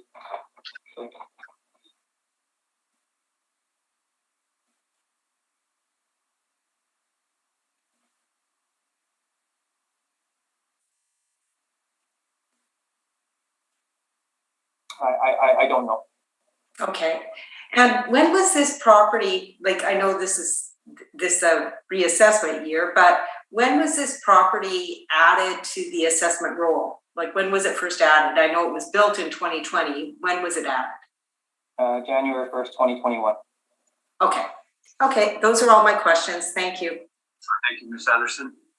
Mr. Wong, do you get a chance to look through the applicant's brief at all? I probably looked through it. So I don't know if I remember everything from it. all right, but basically, why I asked that question is because there's revenue from parking revenue of $76,560 of parking revenue. So either it's included in your rents or you're missing it completely. Like I had mentioned earlier, that because we don't have any indoor or outdoor parking stalls reflected on my page 1, it is likely that the model rents that have been selected were understated. Yeah, well, you know, if you look through the pictures, you'll see a garage door into the basement. Oh no, I'm not questioning whether there is indoor or outdoor parking. I am certain of it. It's just that sometimes when we things get missed, it appears that we missed the indoor and outdoor parking stalls when we added this. Okay, Mr. Smith, your presentation. Yes, thank you, Mr. Chair. So I'll just clarify a few things to start with. I guess there is no commercial space in the building, so that I don't know what that 60T would be about. It probably shouldn't be there. I'll just address up front construction costs and permit costs, etc., as they tend to be included in these new build apartments. When you're developing a new multifamily property, you're not specifically looking at your first year of operations. You're looking at typically a 20-year time horizon, and you're spreading your costs out over that time frame. So the cost to construct your new apartment is not translatable to what the actual market value of that property would be on the market, as the income for the property will not support what it costs to construct, particularly these days. That is a bit of background with regard to the cost issue. From there, we can move forward into the subject property. So 173 Notre Dame, located in St. Boniface. We have a new build market apartment, no nonprofit aspect to this. 78 total units, and we're looking at 6 bachelor units, 33 one-bedroom units, 33 two-bedroom units, and then 6 three-bedroom units in the facility as a whole. So property does have indoor parking as indicated and some additional outdoor parking. It is nicely constructed. We have modern quartz countertop, stainless steel type of kitchen. The finishes in the units are quite nice, as you can see from the photos. So we're looking at a well-constructed, newly built apartment in the Winnipeg marketplace. Property also has a fitness center as well. If we look at the photos beginning on page 4, you can see generally what the units look like inside, as well as a shot of the exterior access to the underground parking. Site is shown on page 8 and the location on page number 9. So this is Notre Dame in North St. Boniface. The sale history of subject property is shown on page 10, where it was purchased by the subject property owners and subsequently developed into a multifamily property. So let's move on to the actual valuation, page number 11. Property began operation in August of 2020. Obviously, that's the very beginning, so it's not as if there's a full operating year prior to April 1, 2021. Gross revenue as of April 1, 2021 for that time period was just over $742,000, including parking revenue. Obviously, this is not a full year, and we can't base the valuation of the property on that. So what we've done is take the rent roll as of March 2021 to project a full year of occupancy. And if you do that, you come to a gross rental revenue of $1,302,540 at 100% occupancy for an average rent of $13.92 per month. So 100% occupancy, and those are the actual lease rates for each unit as of the valuation date. Now we have a new build apartment in the market. They're not going to undercharge for the rents for the units. They're going to be maximizing their investment and charging the maximum that the market would bear. So the rents are the rents. There is no additional potential revenue out there. We've included all parking revenue. There is no laundry revenue, etc. So any additional projection beyond that is not supported by what the property actually produces. Excuse me. You could not buy this property and boost the rents either, as there are no changes to be made to it as it's a brand new property. So let's look at the CMHC table is provided for you on page 12. It's not particularly informative necessarily with regard to new build properties. So let's look at market evidence in my chart on page number 12. We have all newly built apartments here, typically 2020, 2020, 2019, 2012, 2020, 2017 is when these were constructed. So very recent constructions, 1 and 2 bedroom rents. You can see the amenities that are included there. All of these are premium properties in the market.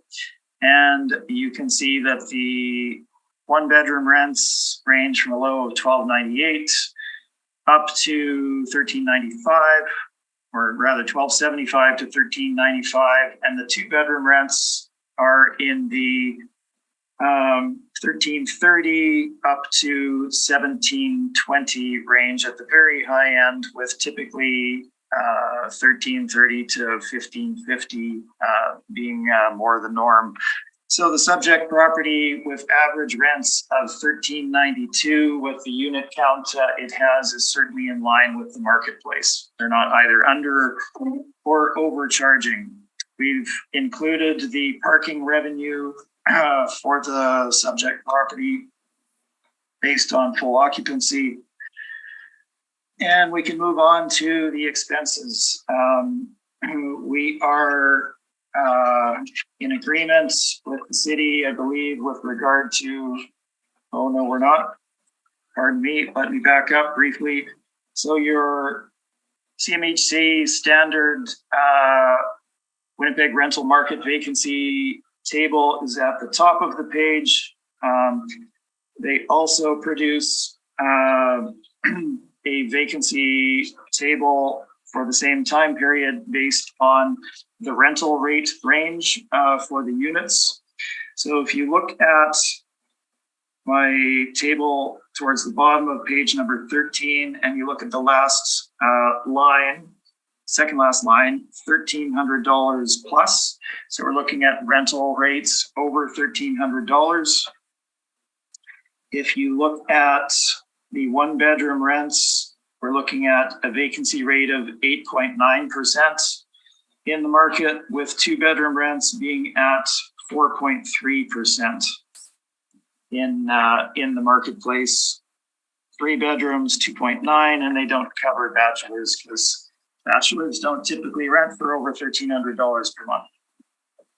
We've assigned a vacancy rate of 4.7% based on this. You'll see this used by the city in other circumstances as well as their vacancy rate. So we've used 4.7%, reflective of market vacancy. The expense allowance, again, new build apartments, so we didn't have a full year of operation. Unfortunately, I've had to present some post-reference material. You can take it for what it's worth. It's the full year of operating expenses as of March 31, 2022. And they had expenses of $553,573. We reduced that by taking out the bad debt and leasing commissions and reducing the advertising budget, which was significant as it's a new build apartment. This gives us $550,000 roughly dollars, or 41.85% of effective gross income. That's what I've based our operating expenses on. Again, I've acknowledged it's post-reference, but it is the actual building and should be indicative of what the expenses would have been in normal operation as of the valuation date. We move on to capitalization rates. I've discussed this extensively.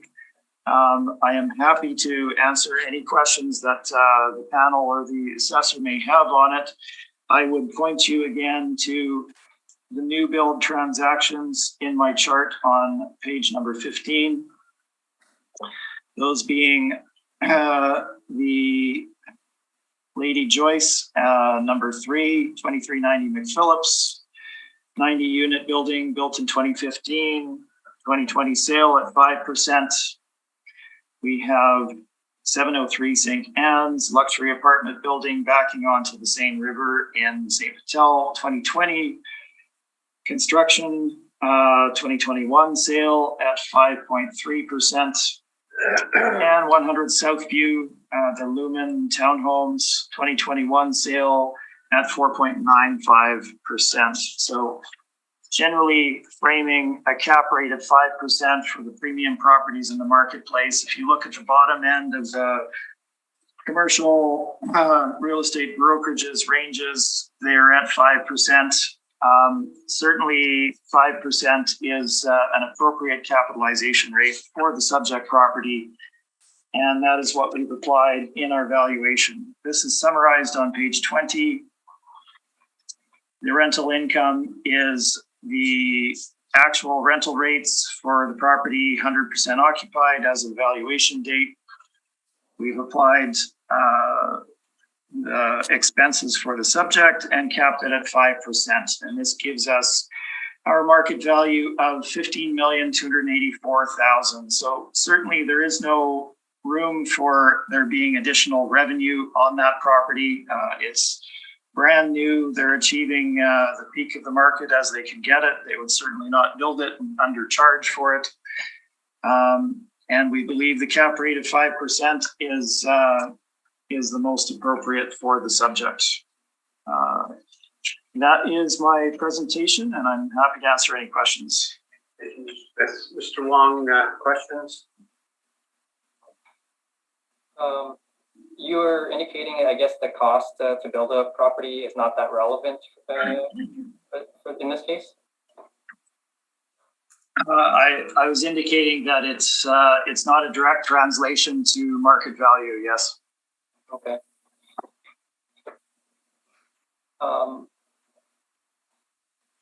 As an investor, would you spend $25 million on a property, on a development, for it to be worth $15 million?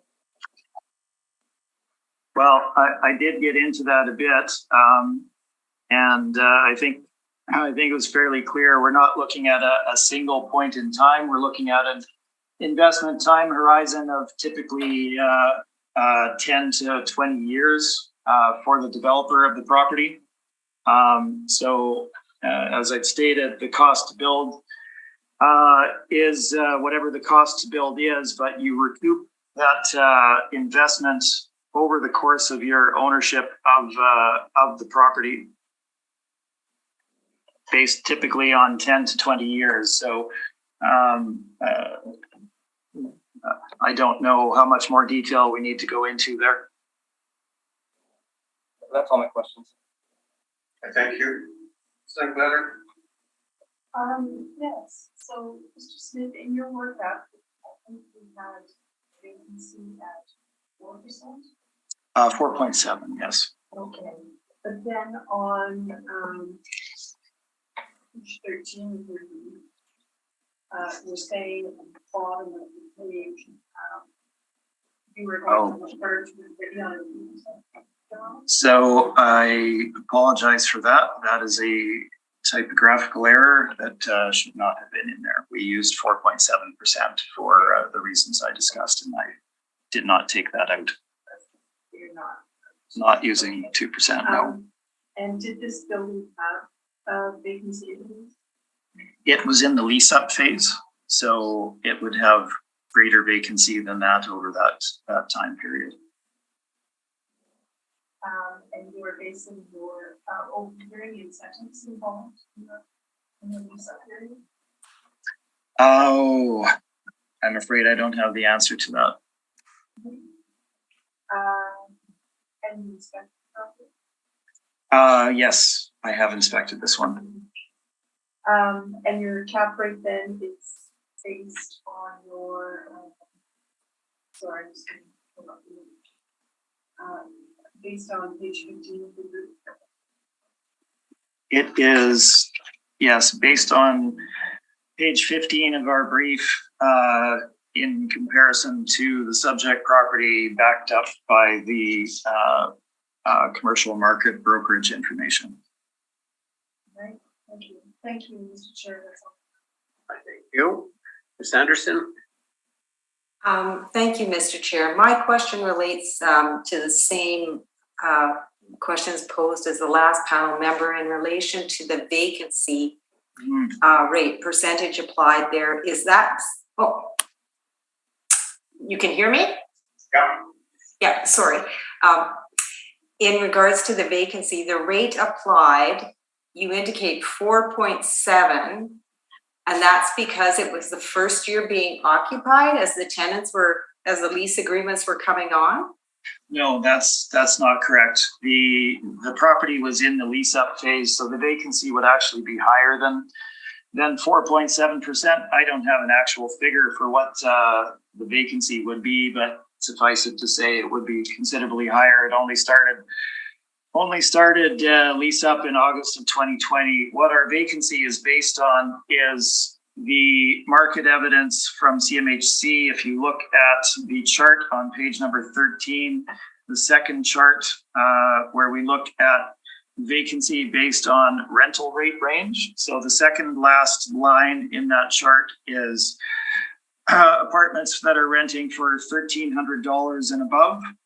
So if you look at the one bedroom column in October of 2020, you can see that vacancy was sitting at 8.9%, and two bedrooms, same time frame, vacancy rate was 4.3%. So again, the expectation would be that the subject property would match market, wouldn't be either superior or inferior, and would get vacancy of roughly those ranges. So we've applied a vacancy rate of 4.7%. Okay, thank you. Those are all my questions. I thank you. Mr. Smith, I think the assessor alluded to the fact that the land and building, probably the value, if I'm correct, was around $25,000 or $25 million. I believe that was what was indicated. I didn't review it specifically. Well, I know they bought the land at 1.4 and probably knocked down some buildings or whatever. Correct. And did you talk to the owner at all in regards to, what are they into it for at all? No? Into their total cost for the project? No, I did not specifically have that discussion as. Well, I'm just trying to, manipulate the numbers around. I mean, the assessment department, the assessor says 25 and you're coming in at 15 and, the evaluation is close to 20. So there's a lot of discrepancy here. Yeah. So. Yeah, happy to have that discussion. So just to, I guess, clarify, the city says 20,673,000, and they've included the permit values that the developer has indicated on their forms filed with the city. So I gather the last one in the city's evidence indicates total declared construction value $23,300,000, total project value $25 million. So as a developer, you're looking at the project on a long-term basis. You're not looking at what your year one is going to be. Obviously, your year one is lease up anyway. You say, nobody's in the business of building something, and you can see that it'll gradually appreciate over time. But I mean, these are big numbers. Like, oh, certainly. And with construction costs these days, they get increasingly greater than what your actual market value is to start with, and that again is factored into the development over the time period, right? What are your rents going to be on a go forward basis? How long are you going to hold it? What is your financing going to be in order to get both your return of investment and return on investment, right? So the fact that it costs potentially, and we don't know the figure, $25 million to construct doesn't mean that it's worth $25 or $20 million in year one. It's worth what the property would transact for in an open and fair marketplace. All right. Which would be based on the income potential. Thank you, Mr. Smith. Either party want summation? No, thank you. Okay. Let's go to 740 Archibald Street. Mr. Wong, whenever you're ready.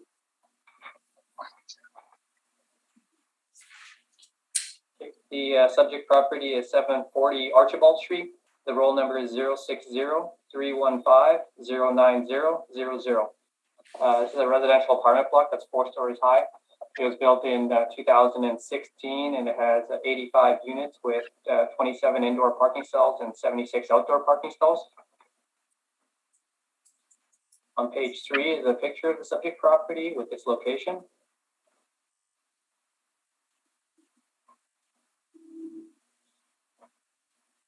On page 4 are some interior pictures of the subject property.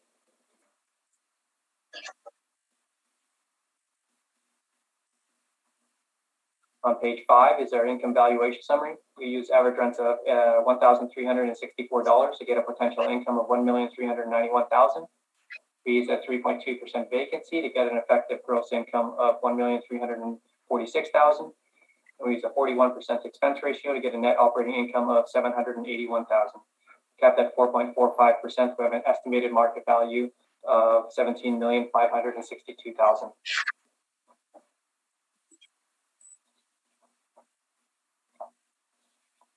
On page 6 are some rent comparables showing that the rent reviews are in line with what's in the market.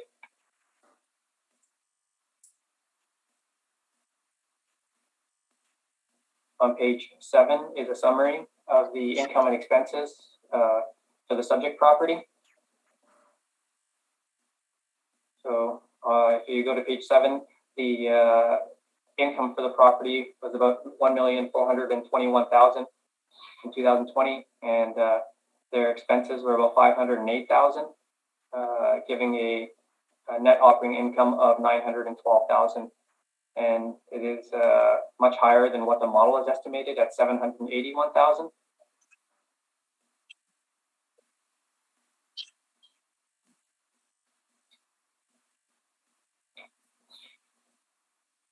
On page 8 is information on how we derive their cap rates.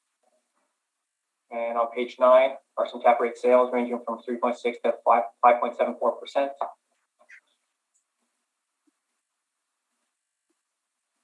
And on page 11 is the income mailer submitted by the owner.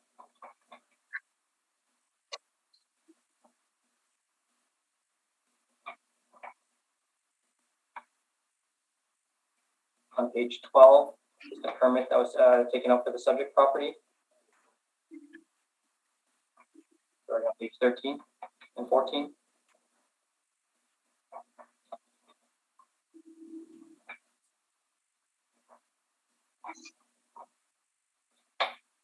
So in this particular case, the subject property, the actual NOI for the subject property is much higher than what the model is estimated. So I feel the model operating income is well supported.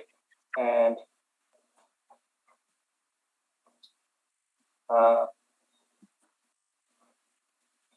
sorry, like when you go back to page 14,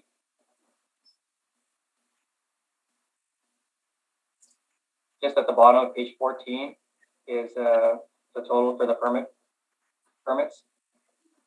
The permit 1 and permit 2 is $7.5 million, plus the land value of $1,330,000. It works out to about $16,330,000 in 2015.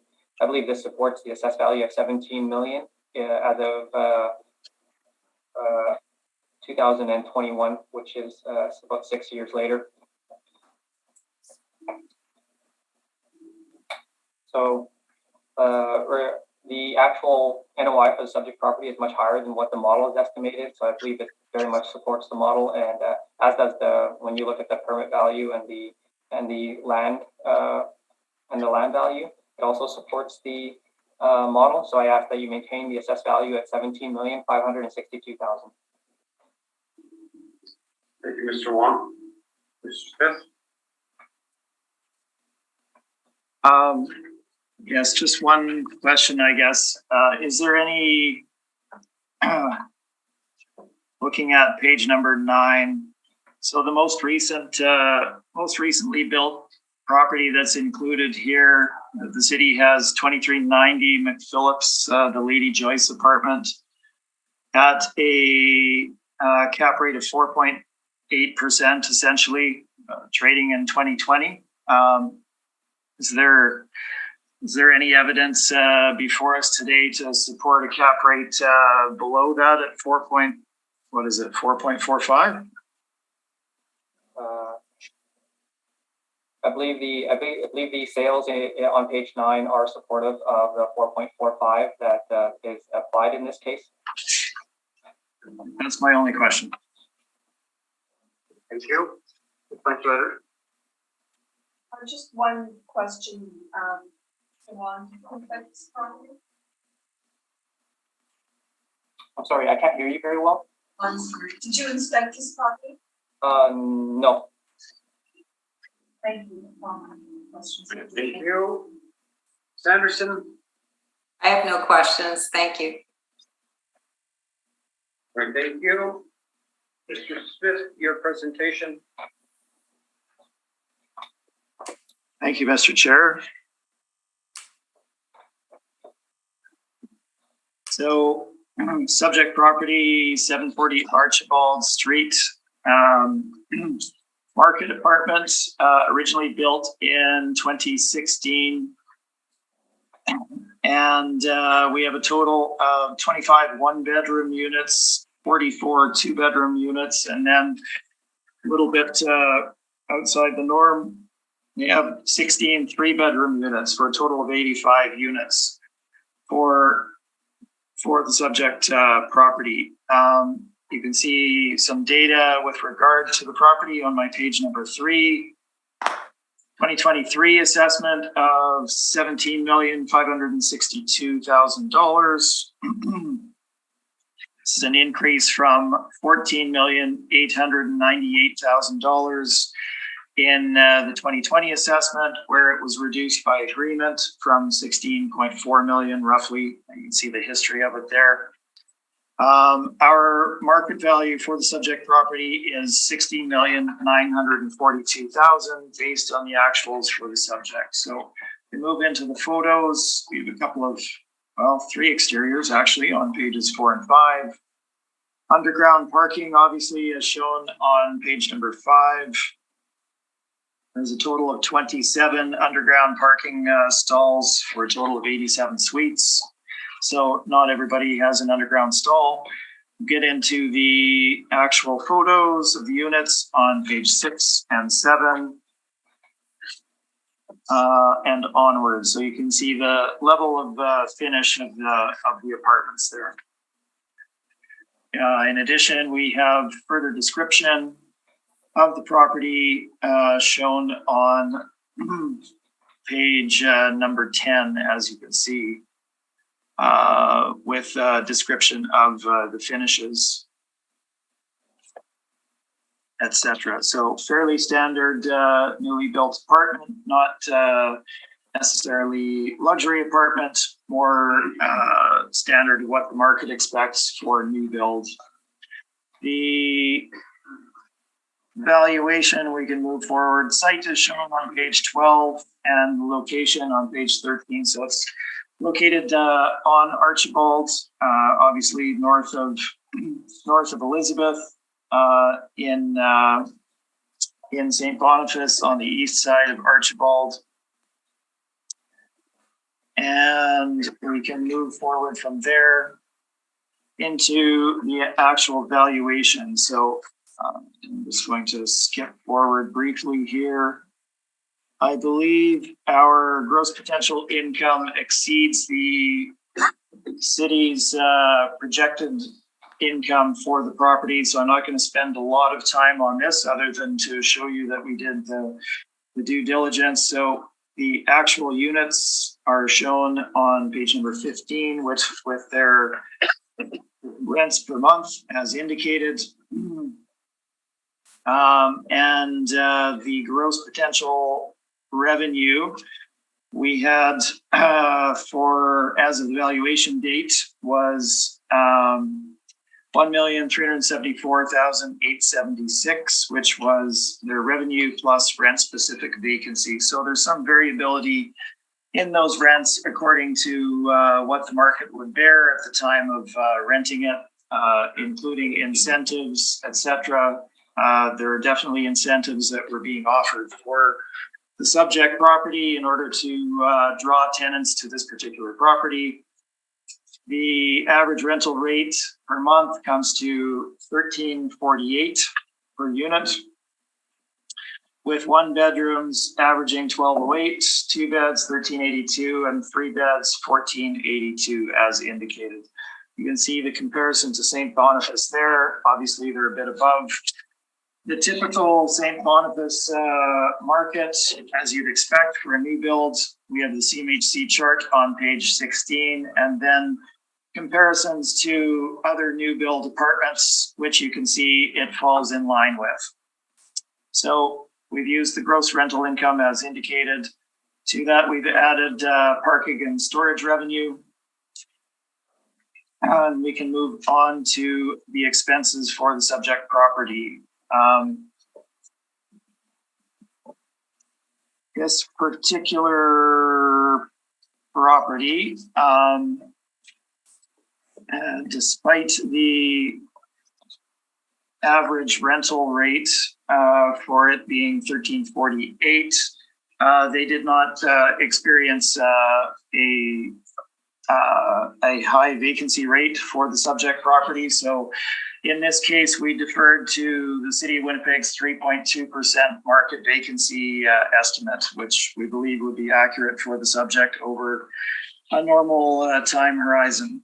The expense allowance shown on page 18, operating expenses for the subject property as of the relevant time frame were $550,445, which we adjusted to reflect market by standardizing the property management expense for the property, which gives us an operating expense of $557,222, or 39.68% of effective gross income. Certainly within the norms for a new build apartment, falling under 40%. Moving forward to capitalization rates, I think we've probably discussed this enough. Again, we have a new build apartment. It's well constructed and is sitting at a good level of vacancy, etc. We've used the low end of the cap rate range at 5% for the subject property, reflective of what an astute investor would pay for it. Moving forward to page number 24, you can see that we've summarized this. So applying the actual rental income, actual expenses, making allowance for normalized vacancy, we get a cap rate, or using a cap rate of 5%, we get a final market value of $16,942,000. This, if you flip back to my page 3, is a significant jump for property from the 2020 assessment of $14,898,000. That is my presentation. Thank you. Thank you. Mr. Wong. No questions. Thank you. Mr. Clare. This was just Smith. Sorry, I just want to clarify that I heard you wrong. Did you say you used the actual expenses and rent? I did, yes. Yes, with adjustments for that, for the property management and whatever else I indicated there, which was actually just the property management was adjusted. Okay. And this is how you arrived in? That's correct. Also, and I'm just wondering, the fourth item on the docket, and we are looking at gosh, it was last one. Your page 19. Which property would you put most made on regards to operate year bill closest number of suites to this project? Well, if we look at the properties here, certainly 2390 McPhillips number 3 would most closely mimic it in terms of those particular terms, built in 2015 versus 2016, 85 units versus 90 units. Pretty similar build out, frankly, between those two. Lady Joyce might be a bit superior. And the cap rate for that property is 5% as shown. Do you want to know the cross street of this property? It is not really on a cross street. Let's see if we can determine that from my site photo. It is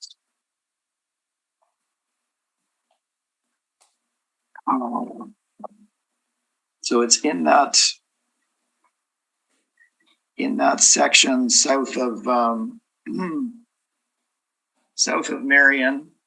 So your intersection where the Tim Hortons is, and you've got the curling rink and the school. It's south of that, but north of where Elizabeth Road is, where the gas station would be on that corner. Thank you. Mm-hmm. That's all my questions. Thank you. Ms. Anderson? I have no questions. Thank you. I have none either. So summation, either party? No, thank you. Okay. We'll go to 5995 Roblin Boulevard. Mr. Wong, whenever you're ready. The subject property is 5995 Roblin Boulevard. The roll number is 010-039-34000. It's a residential apartment block that's 6 stories high. It was built in 1994 and it has 60 suites with 46 outdoor parking stalls. On page 3 is a picture of the subject property with its location.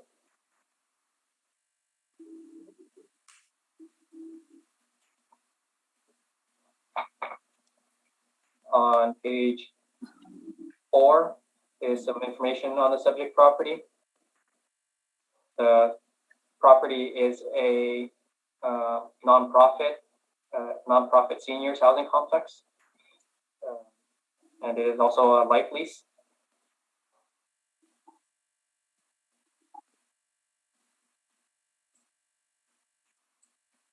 So once again, it's similar information with regards to what a life lease is.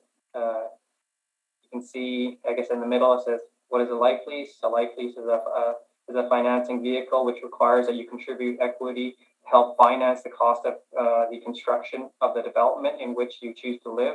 Payment of an entrance fee not only guarantees security of tenure, but also reduces your monthly payments. And on the bottom of page 4, it's just indicating that the entrance fees range from about $27,000 to $32,000. And if you use an average of $29,000 for an entrance fee, and there being 60 units, that works out to about $1,740,000.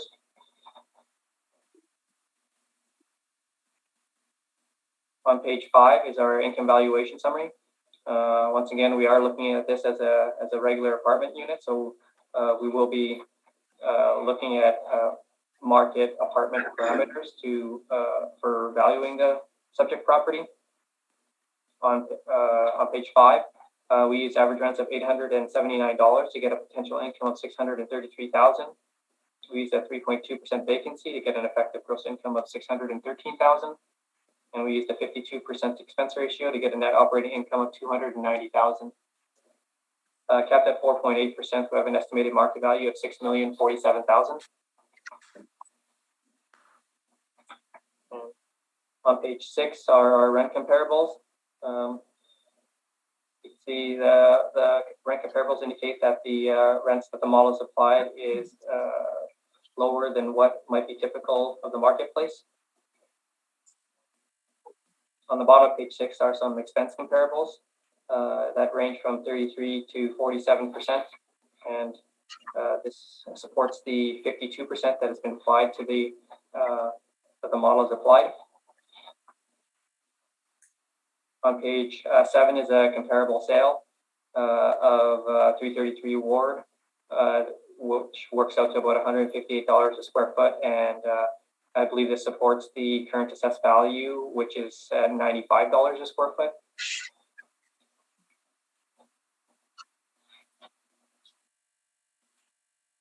On page 8 is information on how we derived our cap rates. And on page 9 are some cap rate sales that range from 3.6 to 5.74%.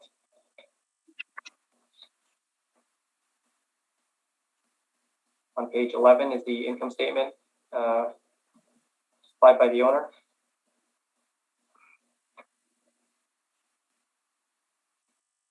On page 13 are CMHC market rents. So if you look on page 13, the subject is in the Assiniboine Park zone. The potential rent using CMHC rents is $911,000. This supports that the model potential rent of $633,000.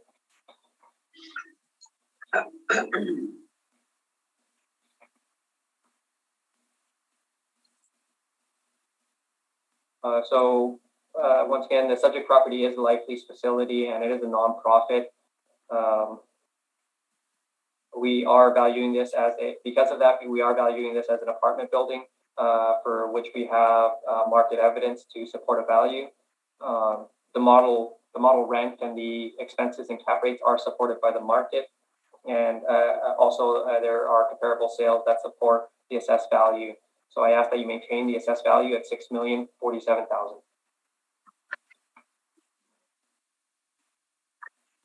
Thank you. Mr. Smith?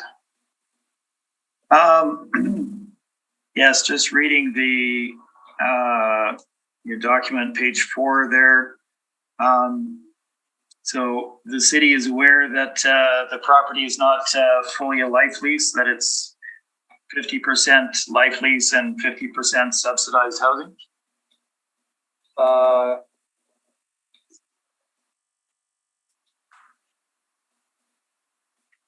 I am not fully aware of that, if it is 50-50.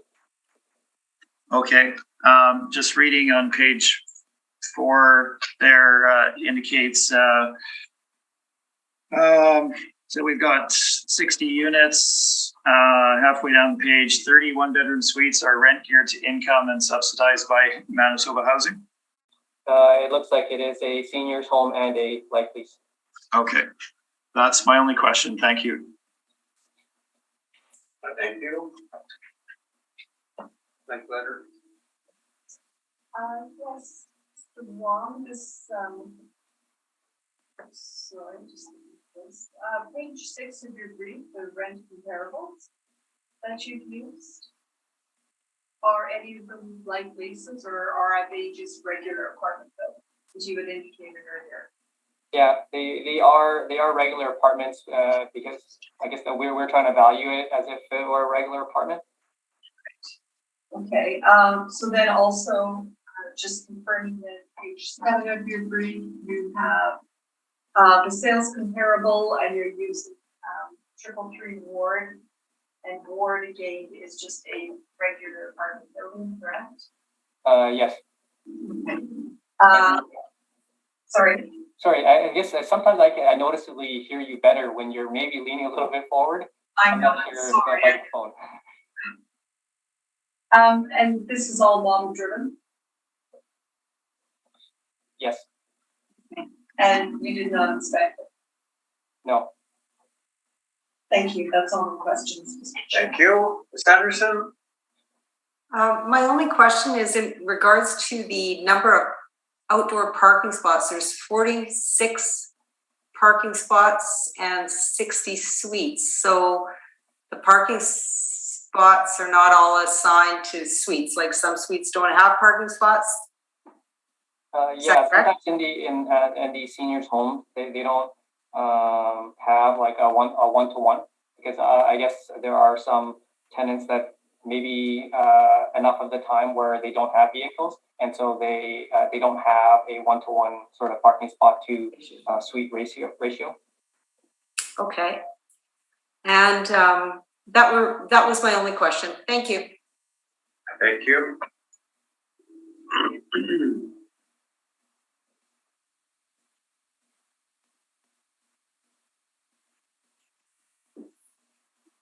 Okay, I don't have any questions. Mr. Smith, your presentation. Thank you. So 5995 Roblin Boulevard. This is a nonprofit development done by the Charleswood Legion.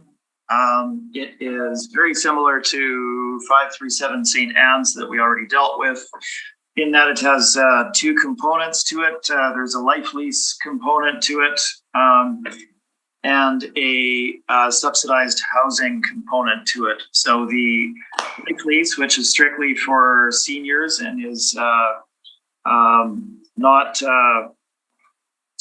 certainly not luxury life lease facility by any means, is located on the rear of the property, so kind of on the back side of the property, with the subsidized housing also for seniors being on the front side of the property. So we have 30 units in each. The page number 3 gives us a bit of background on the property. So again, the life lease facilities, or the units rather, are all the same. They are 1-bedroom units plus a den. I've been in them. The den is not a bedroom. It's very small, but it is there. The subsidized housing units, 30 of those, they're all 1-bedroom units, and similar to the 537 St. Anne's, they're very basic in nature and quite small. If you look at the property, it's L-shaped, so the big units are on the backside. They have additional space, and the subsidized ones are on the front side of the L, essentially, and they're considerably smaller. So description of the property is shown on my page number 3, bit of description with regard to the development itself. You can see from the photos what we're looking at. I will try, my photos are a little fuzzy in my printout, so hopefully we can distinguish here. But if you look at, so we have exteriors on page 4.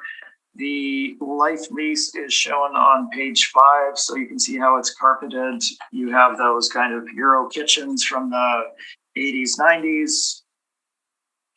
And we skip forward to the subsidized portion at the bottom of page 6. So you can see the very basic and small nature of the kitchen. The tile flooring, small bedroom at the top, basic nature of the bathroom on page 7. So that's the difference between the units, essentially. Built in 94, and it has not been improved since that time. Let's move forward. Page 10 gives you the site. As you can see, it is L-shaped. And the location is shown on page number 11 in the Charleswood area. Moving forward, we can look at the actual valuation for the subject property. So again, in the interest of time, I believe we end up being higher than the city of Winnipeg, both on terms of the rental income and the gross potential income. We've added the parking. We're at 657,000 versus 633 for the city. Based on the text in my document, I can go through that quickly for you here. Subsidized housing, obviously shown on page 13. Rent geared to income, we're not relying on that on its own. The life leases range between 934 and 1086. The combined gross annual rental income is 554,842 at 100% occupancy, to which MHRC has a subsidy of $101,800. If you add these together, we get 656,642. We have compared this to the market further down. We believe it to be representative of what the units would achieve on the market. And again, it's higher than what the city is projecting. We have an average monthly rental rate of $912. So let's skip forward to the expenses. Again, for the subject property, we are using the City of Winnipeg's vacancy rate of 3.2%. I did provide the seniors housing vacancy rate study from CMHC. However, we're not relying on that, as the subject does not show any greater vacancy than what the market would typically have. Moving forward to page 16, subject property had combined operating expenses of 363,000 plus for the relevant time period, 57.15% of effective gross income. While we do see that in the market, it is on the high side. So in our valuation, we have deferred to the City of Winnipeg's percentage expense allowance of 52.67%. So we have reduced the actual expenses for the subject property based on the city of Winnipeg's projection. So this gives us an expense allowance of 335 to 83. We can move on to the capitalization rate. I trust everybody heard my description of the additional factors to take into place in determining an appropriate cap rate for nonprofit market, or rather social and affordable housing. Earlier in our hearing here today, I'm not going to cover those again. We have the same chart of transactions in the marketplace covering 15 properties, generally with properties falling between 5.25% and call it 5.75% for the norm. A few outliers, with the low end being 5%, high end being 7.5%. The subject property, for the reasons we had discussed earlier with regard to nonprofit housing, and any astute investor applying an appropriate cap rate, is going to fall above that typical range. If you look at the market brokerages and their cap rate ranges for Winnipeg, both for the 3-cycle history as well as for 2020, they're indicating high end of the range of either 5.75% or 6% for low-rise properties, 5.5 to 5.5% for high-rise, according to CBRE. The Collier's indicating a range of 5 to 6% for both low and high-rise for the 2020 time period, and similar for prior cycles. So we're not essentially seeing any change in that. As noted, we're certainly not going to be viewed as a standard apartment in any theoretical purchase. So we are at either the high end of that range or slightly above at 6% in our valuation. So this gives us a final market value of $5,022,000. The addenda simply includes the income and expense for the property. And that is my presentation. Thank you. Mr. Wong? I don't have any questions. Thank you. Mike Letter? Sanderson? I have no questions. Thank you. Either party wants summation? No, thank you. Okay. Let's go to 3094 Pembina Highway. Sir Wong, the floor is yours. Okay, the subject property is 3094 Pembina Highway. The roll number is 030-401-15000. It's a residential apartment block that's 4 stories high. It was built in 2020, and it has 24 suites with 44 outdoor parking stalls. On page 3 is a picture of the subject property with its location.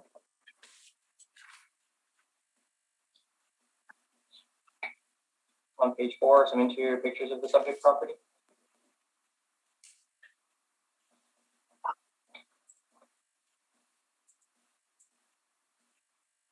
On page 5 is our income valuation summary. We use average rents of $1,310 to get a potential income of $377,000.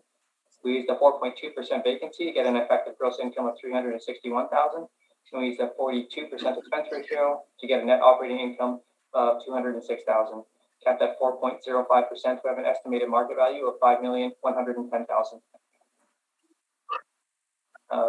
Because the subject property is a new property without any financial history, we're going to look to the market for valuation of the subject property. So on page 6 are some comparable rents showing that the rents we've used are in line with what's in the market. And on the bottom of page 6 are some expense comparables showing that range from 33 to 47%. I believe this supports the model expense ratio at 42.75%. On page 7 is information on how we derived our cap rates. On page 8 are some cap rate sales that range from 3.6 to 5.74%. And on page 10 and 11 are the permits that were taken out in 2020.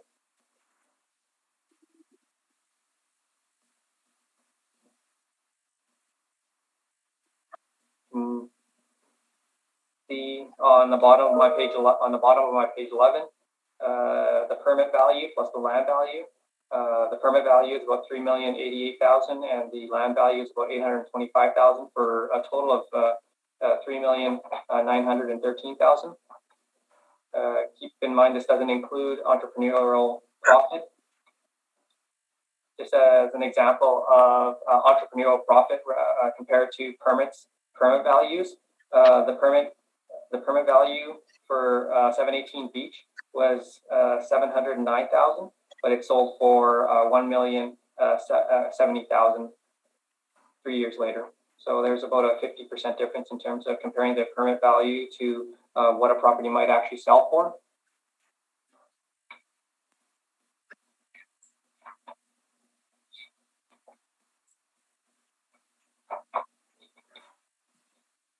So when we do look at this new building, the market does support the rent and expenses and cap rate that the model has applied. And when you look at the permit values, when you include something like entrepreneurial profit, I believe this supports the assessed value. So I ask that you maintain the assessed value at $5,110,000. Thank you, sir. Mr. Smith? Yes, just one question. So 718 Beach, that property, I believe, has 4 units. Is that correct? Yes. That's my only question. All right, I thank you. Like letter. No questions at this time, thank you. Thank you. Ms. Anderson? I have no questions. Thank you. Mr. Wong, everything is model driven in this regard? Yes. Mr. Smith, the floor is yours. Thank you, Mr. Chair. So 3094 Pembina Highway property was built in 2020. It is a standard market apartment, and we have a total of 24 units in the subject property. 15 of them being 2-bedroom units and 9 of them being 1-bedroom units. The main floor of the property is covered parking for the property. The photos of the property begin on page number 4. One of the exterior and then some of the interiors. And you can see the level of finish for the subject property. So obviously newly built, includes in-suite laundry, nice finishes in both kitchen and bathroom. So certainly a quality property. The site is shown on page number 8. We're looking at the south end of Pembina Highway, just before the perimeter on the east side. Just north of the Cloverleaf. The property to the south of this is Manitoba Housing, and to the north of it, there's kind of vacant land, and then the gas station on the corner. If you're looking to place it, that corner being Dalhousie. All right. Let's move into the valuation. So property was sold in March 2016 for $825,000. There was an auto repair place on site, which was demolished, and the apartment building was developed in the 2020 timeframe. So I'll move us forward to my page number 11. At this point, I'm going to have to apologize, as there was some material included here that was not specific to this property. So our first two sentences there in market leasing analysis do not refer to this property, so please disregard those, strike those out. The ones that are highlighted below that are specific to this property. So the average rents for the subject are shown in that chart at the bottom of the page. The one bedrooms ranged between $1,150, $1,200, and $1,250 as you move up in the building. And two beds were $1,350, $1,450, and $1,550, with the somewhat larger two beds with two baths being $1,450, $1,550, and $1,650. So you can see how we've developed the 100% occupied gross potential income of $394,200 based on the actual in-place rents. To this, we have added parking revenue of $15,801 for the subject property.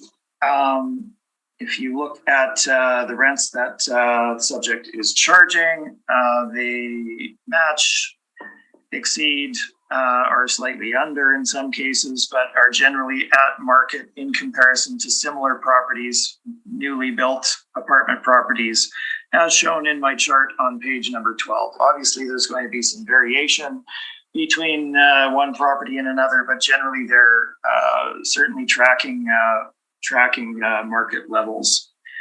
So that is the income side of our equation. We can move forward. Obviously, newly built property, we don't have any history of vacancy for the subject. We've deferred to the city's vacancy rate of 4.2%. Again, with units of $1,300 and above, certainly vacancy could be potentially somewhat higher than that, but 4.2% probably adequately captures it, if potentially slightly underestimating. Now, we can move forward from there to capitalization rate. I'm not going to cover the same ground again. We have a newly built property, well constructed, achieving good market rates, and in a reasonable location.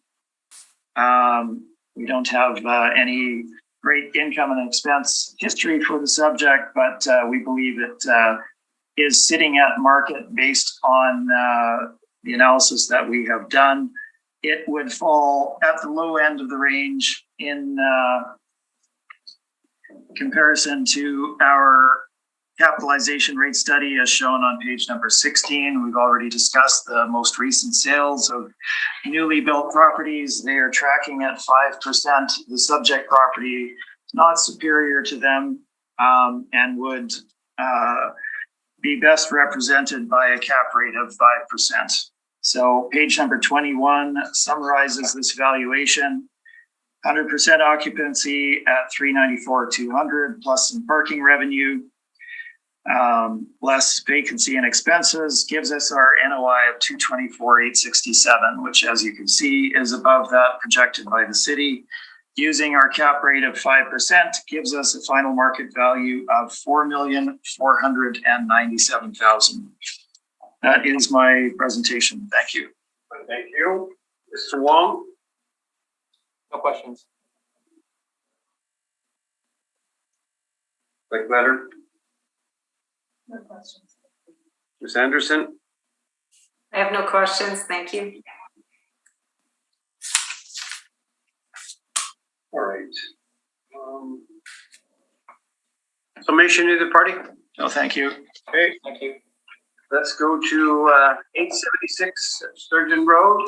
Mr. Wong, whenever you're ready.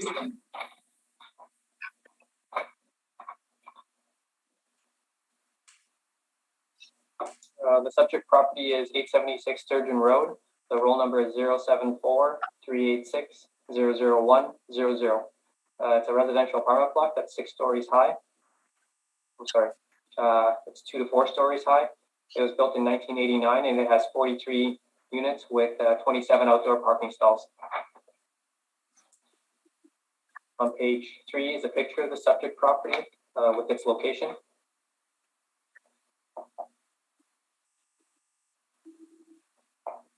On page 4 is some information on the subject property. It is operated by Friends Mission, and as you can see, it's a not-for-profit organization dedicated to providing safe, affordable, supportive housing for persons who have chronic mental illness and for low-income families within our community. We don't really have any sales for properties such as this, so once again, we're going to treat this property as if it were a regular apartment building.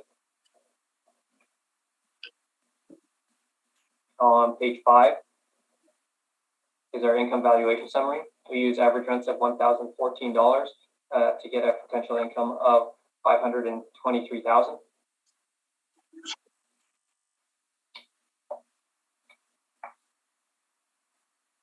We used a 3.2% vacancy to get an effective gross income of $506,000. We used a 47% expense ratio to get a net operating income of $265,000. Capped at 4.8% of an estimated market value of $5,535,000. On page 6 are our rent comparables, showing that the rents we've used are in line with what's in the market. And on the bottom of page 6 are some expense comparables. Range from 42 to 54%. Supports the model expense ratio of 47.59%. On page 7,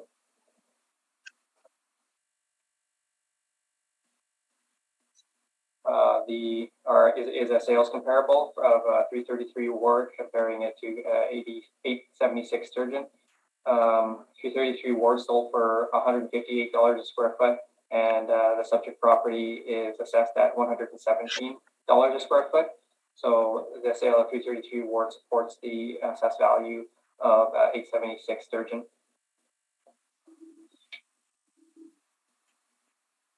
On page 8 is information on how we derived our cap rates. And on page 9 are some cap rate sales that range from 3.6 to 5.74%.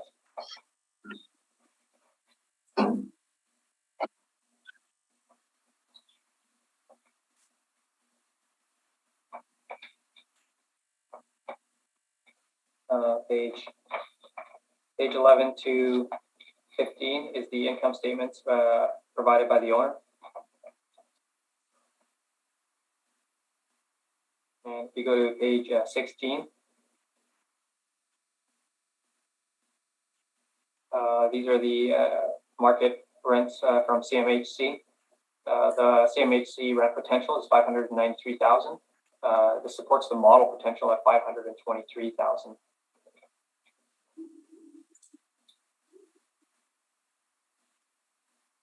So the model rent, expenses, and cap rate for the subject property are supported by market information. And the comparable sale of 333 Ward supports the model value. So I ask that you maintain the assessed value at $5,535,000.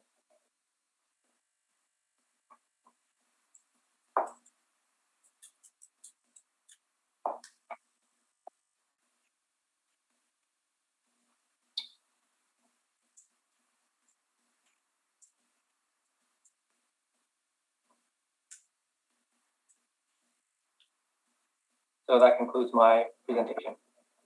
Thank you, Mr. Wong. Mr. Smith? I have no questions. Thank you. Is that better? No questions. All right, thank you. Ms. Anderson? I have no questions. Thank you. I am the same. So, Mr. Smith, the floor is yours. Okay, thank you, Mr. Chair. So the subject property 876 Sturgeon Road, as Mr. Wong had indicated, it is a nonprofit. It was developed for kind of two clientele, low-income families in need of affordable housing, and for persons with chronic mental illness.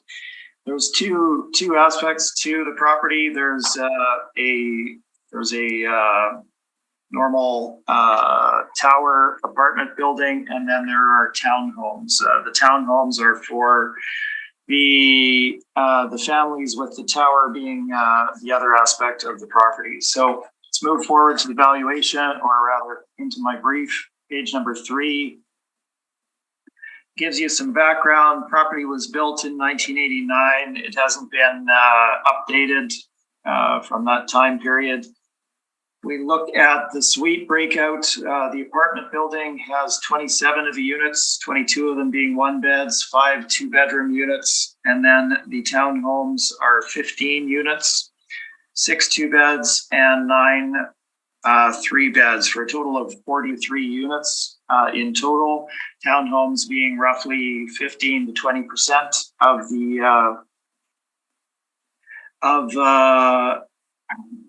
or rather roughly 33% of the total property.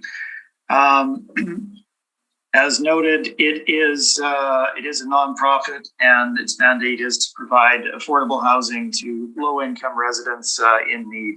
So the description is there for you. The suite finishes, as I mentioned, have not been updated. We have photos beginning on page 4. So you have the tower, pictures of the interiors, pictures of the units. You can see the basic level of finish, indicative of its time frame. And then we have a couple of photos further on of the townhomes, also very similarly developed. And you can see the basics of them through page number 14. Included quite a few photos, I see. This particular one. I think the photos probably cover adequately the type of property that we're looking at here. Page 15 gives you the site description. So we're located on Sturgeon, just to the west of it. And the location can be identified on page number 16. So in the St. James area, obviously north of Portage Avenue, north of Ness Avenue, and west of Sturgeon is your location there. So kind of just south of the Murray Park industrial area, which is just to the north of where this property lies. Let's move into the valuation. Obviously rent geared to income for the subject property. If we look at my page number 18 and the third paragraph down, looking at the income and expense statement for the property, we had gross rental revenue of $258,000 plus, other revenue of $5,000, and then an MHRC subsidy of $406,000, and a subsidy advance of $44,000 for the relevant year, giving us a total of $713,862. This would equate to an average rental rate of $13.83 a unit. Not at all representative of what these properties would generate on the open marketplace, well above market rent level for the subject property. So we cannot rely upon the in-place total for the subject. What we have done after looking at what the city has assigned as their gross potential rent for the subject, we are in agreement with the City of Winnipeg's gross potential rent as a reasonable estimate of the expenses for, or rather the revenues for the subject property. The stats are there for you on page 18 and 19. You can move forward. We're deferring to the City of Winnipeg's vacancy rate at 3.2%. And we look at the actual expenses again on page 20, 2021 income and expense questionnaire as of the March 31 gives us total operating expense of $316,240 following deductions of non-realty expenses. This equates to 63% of effective gross income. it would be unreasonable to rely upon that as an expense amount in projecting a fair market value for the subject property. So again, we have deferred to the City of Winnipeg's expense estimate of 47.59% in this case. So our NOIs will be identical for the subject property. And you have heard my discussion with regard to capitalization rate and the selection of the 6% capitalization rate for nonprofit subsidized social housing, such as the subject property that we're looking at here today. All of our capitalization rate information remains the same. And our summary of valuation is shown on page number 26. So we come down to the same NOI. I've put the, yes, we come down to the same NOI. We apply the capitalization rate of 6%, and we get a market value of $4,428,000. I would note that townhouse developments typically have increased capital expenses in that they each have their own roof, they each have their own hot water heater, they each have their own heating system, etc. There's just greater expenses. Typically, they have larger sites to maintain as well. So that's also a factor to take into consideration. So our final market value is $4,428,000. And that is my presentation. Long questions? Questions? Either panel member? Any questions? Ms. No Anderson, questions? I just had one. All right, go ahead. Mr. Smith, I assume by your photos you were at. Yes. And to the best of your knowledge, was there no? There really haven't, no. If a unit becomes particularly damaged, then they will, replace whatever is damaged to the level of finish that would be similar to what it was before. They can't get obviously 1989 flooring or whatnot, but it will be of a similar utility. Oh, thank you. Thank you. Summation, either party? No, thank you. Okay, let's go on to the last one, which is 2451 Portage Avenue. Mr. Wong, whenever you're ready.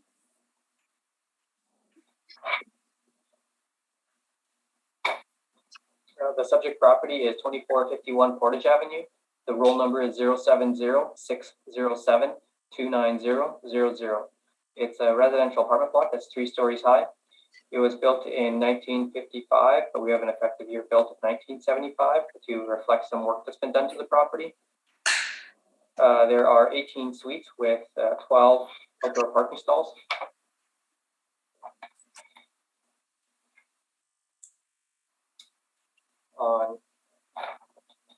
On page 3 is a picture of the subject property with its location.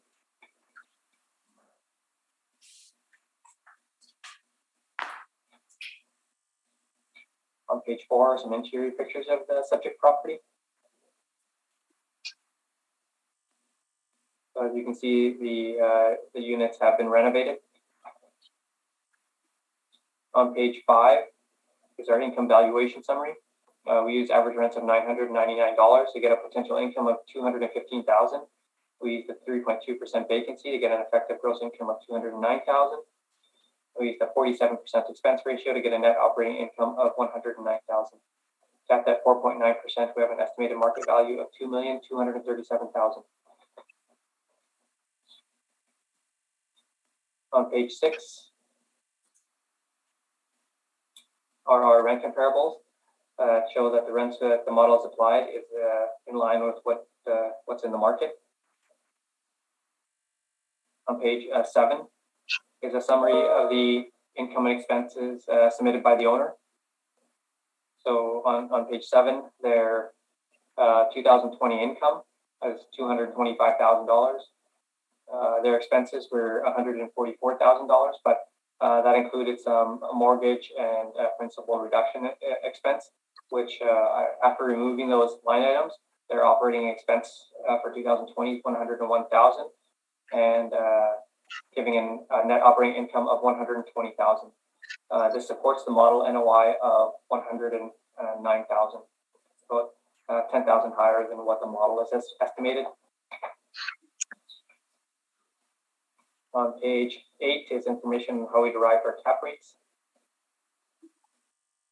And on page 9 are some cap rate sales ranging from 3.6 to 5.74%. On page on page 11 is the income statement supplied by the owner. So that information is summarized on my page 7. So when you look at the actual NOI, it actually supports the model net operating income, and the model cap rate is supported by the market. So I ask that you maintain the assessed value at $2,237,000. Thank you, Mr. Wong. Mr. Smith, questions? I have no questions. Carrie? Yes, Mr. Wong, I noticed you had photos in your brief. Did you happen to inspect this property? Sorry, could you repeat that, please? Sorry, I'm trying to get close. You had photos of the property in your brief. So did you inspect the property? I didn't inspect the property. The pictures are from the property manager's website, but my coworker did inspect the property back in 2014 when the renovation work had occurred. Okay. Are these photos from 2014? No. Okay. Thank you. Thank you. Gail, questions? In regards to the renovation work that was done in 2014, I trust there is a building permit on file with a valuation on it? Some of the permit work doesn't always get permitted. Like, we don't always have a permit for it. With regards to this property, I think there was a permit that was closed after the inspection and update to the subject property's characteristics. There was a permit that was closed. Okay, thank you. Those are all my questions. Thank you. I have no questions. Mr. Smith? Presentation. Yes, thank you. So subject property is 2451 Portage Avenue. As indicated by Mr. Wong, property was sold in September 2012 for $1.3 million and subsequently renovated in that 2014 timeframe. You can see from the front photo of my brief that the windows were done, and then they have done some updating in the units to some degree, which you can see from the photos. Starting on page 4 onwards, that being said, we're not looking at, pardon me, luxury updates here. These are not quartz countertops and deluxe kitchens and bathrooms, etc. It's an updating of a relatively standard market apartment. So let's move into my brief, page number 3. Property built in 55 with an effective age of 1975 from the city. And we have a total of 18 units, 6 one-beds and 12 two-bedroom units. It's a standard market apartment fronting on Portage Avenue. So let's move forward to the site itself. The parking on site, as you can see on page 8, is somewhat limited. So we have a total of 12 available stalls for a total of 18 units. So not everybody gets a stall. And the location of the property is shown on my page number 9, in that Silver Heights area of St. James on the north side of Portage Avenue, heading towards Moray Street to the west. Let's move forward into the analysis itself.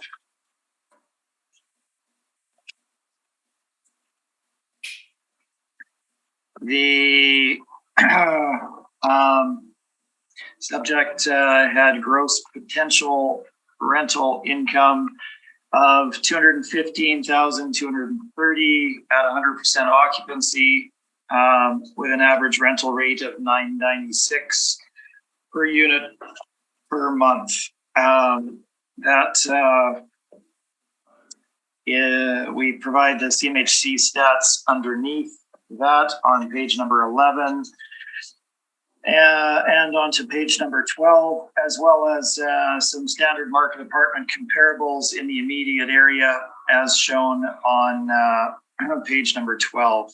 Largely one bedroom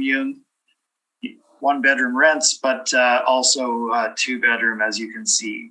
They are supportive of the in-place rental rates. Again, this is professionally owned and managed. If they were able to achieve greater rental rates, they would do so on the open market. The rent is what it is.